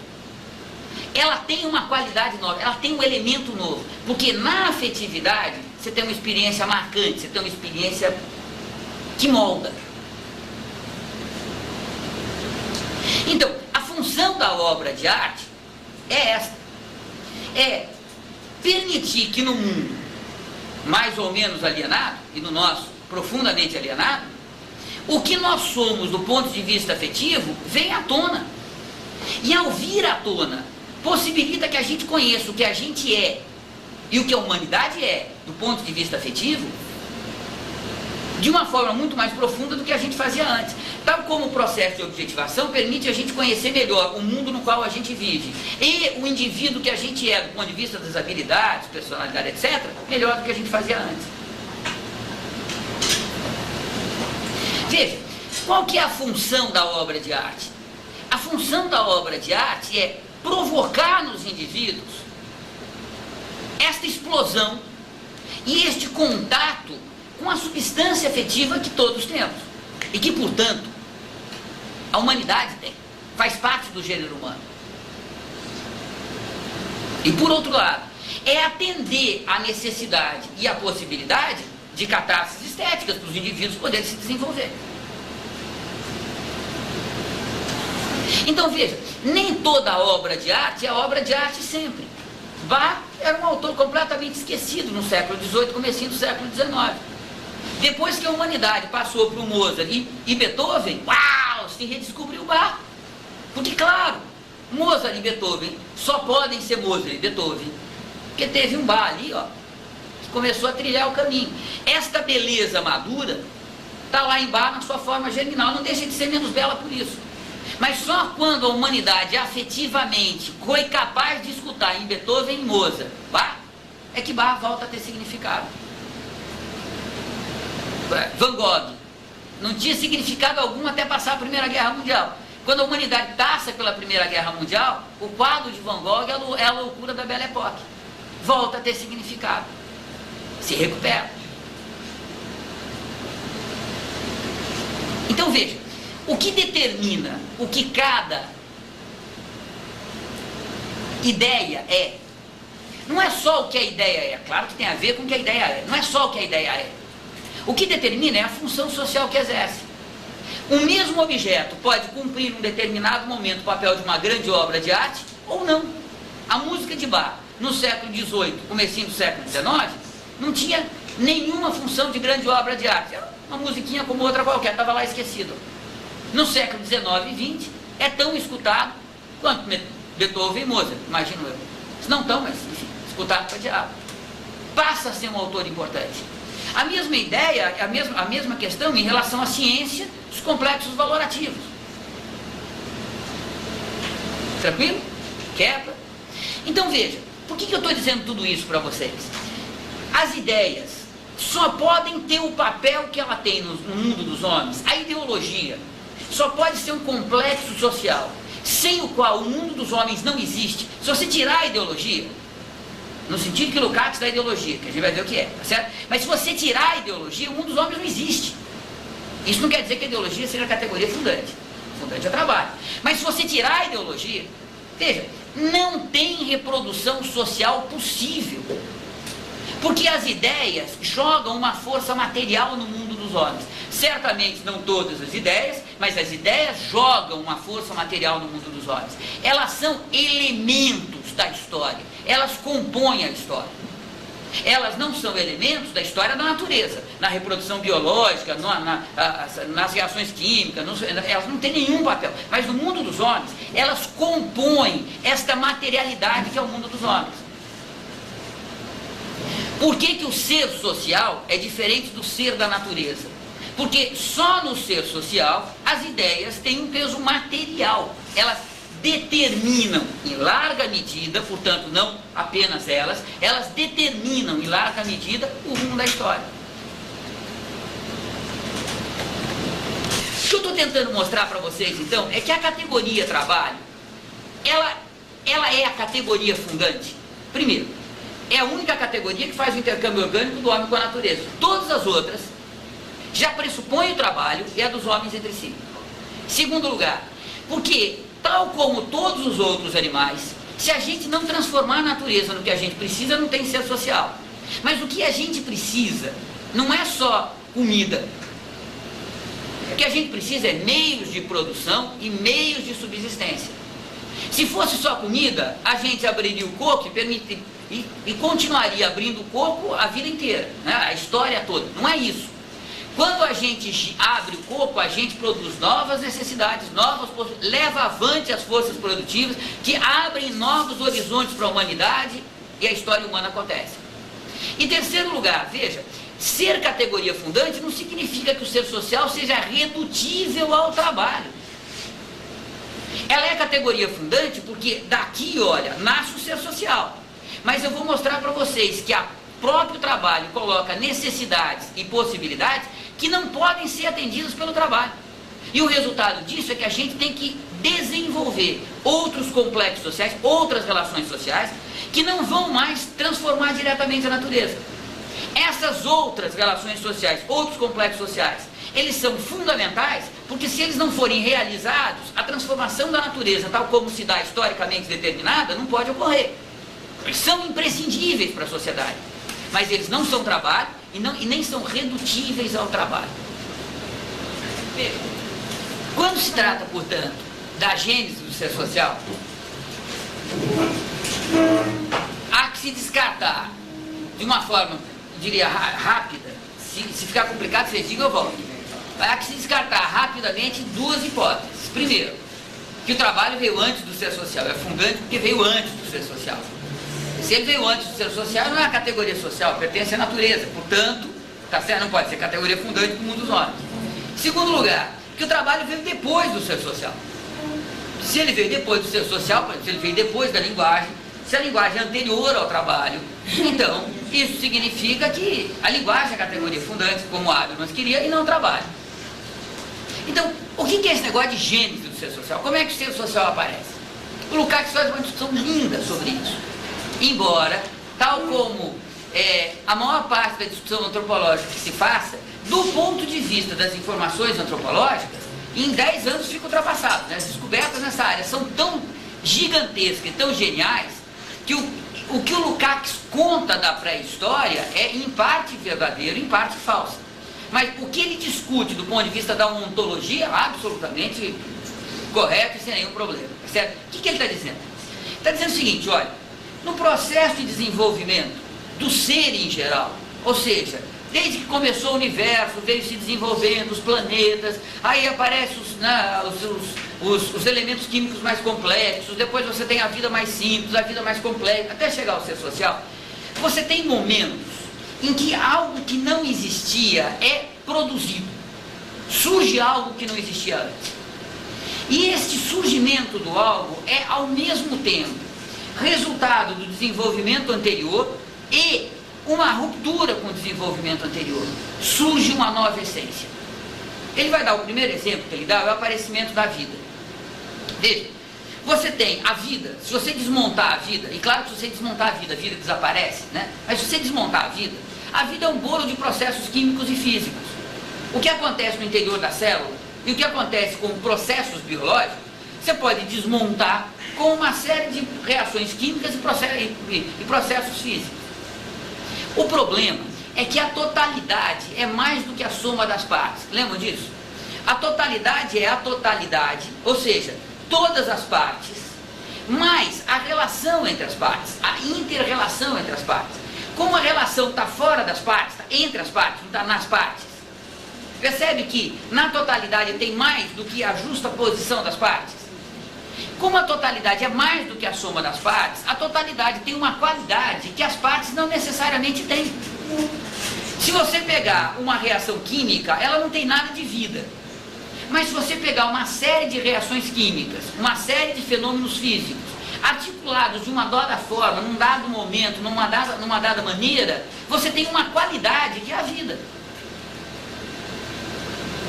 A vida, uma célula, um vírus, a vida mais simples, ela é uma totalidade composta de reações químicas e fenômenos físicos que isoladamente são processos inorgânicos, mas que articulados, ou seja, com esta inter-relação, permite que essa totalidade tenha uma qualidade nova, reproduza a si mesmo. Vida. Diga. Vejo rugas nessa testa que não estavam aí de manhã. Diga. Não estou pensando. Eu sei disso, deu para perceber, né? O chão estava afundando assim, né? Diga. Eu acompanhei o teu raciocínio, mas eu confesso que não entendi. Deixa eu voltar então, porque eu vi que algo muito estranho tinha acontecido, né? Vamos lá, claro, nada mais natural, vamos lá. Nossa cara, né? Vamos lá. Ó, veja, a totalidade é mais do que a soma das partes. Jogo do Brasil contra a França. Veja, que os jogadores eram bons, talvez até continue sendo, não sei como é que vão sair dessa refrega, né? Mas enfim, tá certo? O grande problema é que, enquanto totalidade, o conjunto que eles formavam era um péssimo. A qualidade da totalidade é diferente da qualidade presente em cada um dos seus elementos. Por quê? Porque a totalidade é cada elemento mais a relação entre os elementos. Percebe que a relação é algo que envolve os elementos, mas está fora dos elementos? A relação não está nem nesse elemento, nem nesse, está na relação dos dois. Então, a totalidade tem mais coisas do que os elementos. Isso permite que a totalidade tenha uma qualidade que os singulares, os elementos, não têm. O que é a vida? É uma totalidade composta de reações químicas e processos físicos. Reações químicas e processos físicos que são inorgânicos. Todavia, articulados desta forma, dá vida. Se você desarticular, muito desses processos físicos e químicos continuam, a unha continua a crescer e o cara está morto. A qualidade desaparece. Tranquilo? Então veja, o aparecimento da vida no universo significa o aparecimento de uma essência que não existia antes, que é algo novo, antes inexistente, que é resultado do desenvolvimento anterior. Os elementos químicos, os processos químicos, os fenômenos físicos, eles foram se tornando cada vez mais complexos, até que chegou um determinado momento, e esse momento é determinado, neste caso, o surgimento da vida, em larga medida pelo acaso.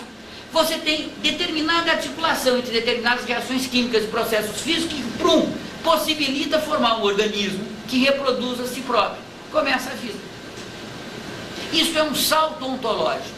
Você sai de uma esfera ontológica que é inorgânica e vem para uma outra esfera ontológica, a vida. Você passa a ter algo que você não tinha antes. E você não pode reduzir a vida às reações químicas e aos processos físicos que acontecem no interior dos organismos. Não é redutível. Percebe? Sem os processos físicos, sem os fenômenos químicos, você não vai ter vida. Mas não dá para você reduzir a vida a reações químicas. Tranquilo? Veja, o surgimento do ser social é um salto ontológico. Você tem o aparecimento de uma nova essência, que é o mundo dos homens, as relações sociais, o trabalho, que você não tinha antes. Como surgiu exatamente, vai depender das pesquisas antropológicas. O que o Lukács dizia era o que se dizia na década de 50. Você tem um processo de desenvolvimento que vem do Australopithecus para o Homo erectus, do Homo erectus para o Homo habilis, do Homo habilis para o Homo erectus, do Homo erectus para o Homo sapiens, e quando surge o Homo sapiens sapiens, surge o ser social. Então, o aparecimento de uma crácia craniana maior, de um sistema neurológico mais sofisticado, de uma mão que contém um polegar mais deslocado, isto teria possibilitado o aparecimento do ser social, ou seria contemporâneo ao aparecimento do ser social. Hoje a gente sabe que não é assim. Hoje, as evidências que a gente tem indicam o seguinte: o Homo sapiens sapiens surgiu há mais ou menos 540 mil anos atrás. O ser social, ou seja, esta relação social que nos une enquanto humanidade, até 3 anos atrás, teria surgido há 35 mil anos atrás na garganta de Olduvai, na Tanzânia. Hoje, já está em 75 mil anos, batendo em 80. Se descobriu no sul da África uma obra de arte, uma pedra encravada, tá certo? A datação provisória dá em 75 mil anos. E tem no Piauí uma pintura rupestre, uma pintura na pedra, que escorreu sobre ela uma camada de carbonato, e o carbonato está datado de 52 mil anos. Então, se ela está atrás do carbonato, tem mais de 52 mil anos. Se a obra de arte é ser humano, tá certo? Então, tá certo? Esta história vai ser recontada certamente nos próximos anos. Mas o que a gente sabe hoje é que não foi o aparecimento do Homo sapiens sapiens que imediatamente possibilitou o aparecimento do ser social. O ser social é o resultado de um processo de desenvolvimento de um Homo sapiens sapiens, que tem uma caixa craniana, um sistema, enfim, neurológico mais sofisticado, mas não é isso que funda o ser social. Tem um processo de desenvolvimento das relações entre as pessoas, que vai permitir que a um determinado momento, e tudo indica que foi há 75 mil anos atrás, mas tem dados novos aparecendo, tá, tenha surgido isso, um grupo social capaz de linguagem, pensamento abstrato e trabalho. Isto surge enquanto um complexo, já surge como um complexo de complexos. Não foi o trabalho antes, a linguagem depois, a linguagem antes, o trabalho... Não foi isso. As relações vão se complexificando até que dá um salto ontológico. Brum, aparece uma nova essência que não existia antes. Esta nova essência já tem pelo menos pensamento abstrato, portanto linguagem, trabalho e o conjunto das relações sociais, a sociabilidade, a totalidade das relações sociais. É nesta totalidade que aparece esta qualidade nova. Indivíduos que são personalidades, que se relacionam com sociedades e que isto compõe a história da humanidade. Por causa disso é que não tem personalidade humana fora de sociedade. Você pode ter o Homo sapiens sapiens fora de sociedade, mas você não tem indivíduo que desenvolve personalidade fora de sociedade. Surge junto. Já surge articulado. Portanto, não é fundante porque veio antes, percebe? É fundante porque é ele que atende àquelas necessidades fundamentais. É o primeiro, a única categoria intermediária entre os homens e a natureza. Segundo, é fundante porque é em função desta transformação da natureza que os homens se organizam. Porque se eles não tirarem da natureza o imprescindível, não tem vida social possível. Então o que acontece na esfera da relação do homem com a natureza afeta a sociedade como nenhum outro fenômeno social é capaz de afetar.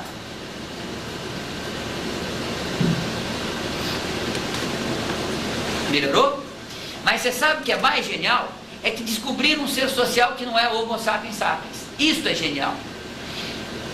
Isso é genial. O pessoal está fazendo uma revolução na antropologia, e faz pouco tempo. Há 8 anos foi descoberto. Eles começaram a mandar artigos científicos para as revistas científicas. As revistas científicas não acreditaram e não publicaram. Fizeram uma série de, eles chamam de investigações de controle, nomeiam uma comissão e vão investigar em loco, tá certo? Até que validaram os artigos e eles foram publicados. Na Ilha das Flores, nas Filipinas, se descobriu um sobrevivente, uma evolução, não do Homo sapiens, do Homo erectus, outra espécie. Se a gente transar não dá filho, outra espécie. E estes caras se desenvolveram e eles faziam enterro, obra de arte, tocavam música, faziam flauta, tinham linguagem, viviam em sociedade, faziam ferramenta. Essas ferramentas têm uma história. E eles desapareceram na última glaciação, há 12 mil anos atrás. Eles foram contemporâneos do Homo sapiens sapiens, da humanidade, foram contemporâneos. No planeta Terra, já teve uma humanidade que era composta de 2 espécies. O Homo floresiensis, da Ilha das Flores, e o Homo sapiens sapiens. Veja, o que o Lukács está dizendo, que o Homo sapiens sapiens é apenas a base biológica, e não é esta base biológica que determina o ser social, é ainda mais confirmado por essas descobertas. Se algum dia a gente encontrar um extraterrestre que seja capaz de linguagem, de trabalho, ele é um ser social, certamente com outra base biológica. Essa ruptura não significa o abandono de um germe, desse ser biológico, né? Veja, não, claro que não, mas não é bem um germe, é assim, olha, o fato da gente ter surgido a partir de um animal biológico nos impõe, digamos, um limite que a gente é ineliminável. Nós temos que nos reproduzir biologicamente. Isso significa que nós temos que tirar da natureza meios de produção e de subsistência. O que significa que a gente tem que executar o trabalho manual indispensável para isso. O que significa que o trabalho é a forma universal, né, da existência humana, está presente em todas as sociabilidades.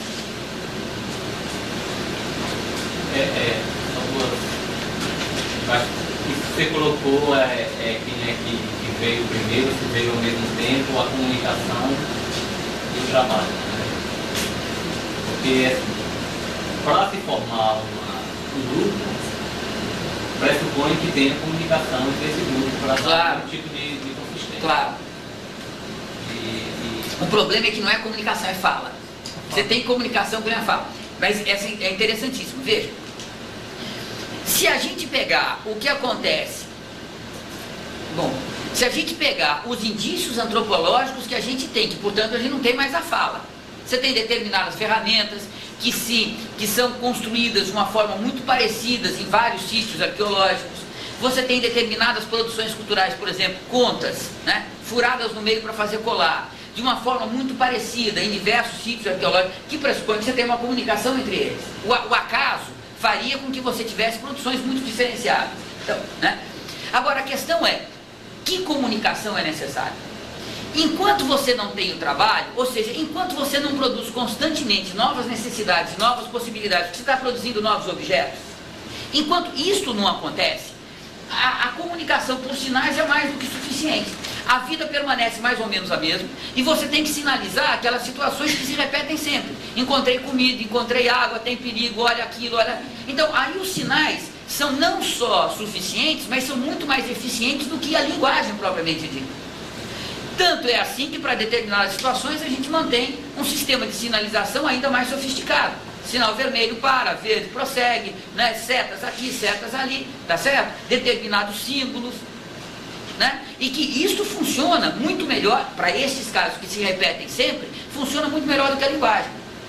Mas se você tem uma vida na qual o novo é produzido constantemente, e você tem que incorporar esse novo, porque esse novo significa novas necessidades e possibilidades, e se você não atender as novas necessidades, você morre, você desaparece. Veja, então como você tem que incorporar essas necessidades, você tem que ser capaz de pensá-las, você tem que dar nome a elas. tem que surgir a linguagem. Se você não tem linguagem, não tem pensamento abstrato, não tem trabalho. Mas se você não tem trabalho para produzir constantemente o novo, você não tem linguagem. Percebe? Então, estas coisas surgiram ao mesmo tempo.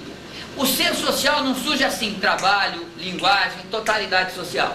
Ele vem evoluindo. E quando dá o salto ontológico, ele já surge como um complexo formado, pelo menos, de 3 complexos. Trabalho, linguagem, a fala, e a totalidade social, o conjunto das relações sociais. Se você não tem isso, você não tem ser social. E o trabalho é a categoria fundante, não é porque veio primeiro. É a categoria fundante porque é ele a única mediação do homem com a natureza, como a gente é um ser biológico, essa mediação é decisiva.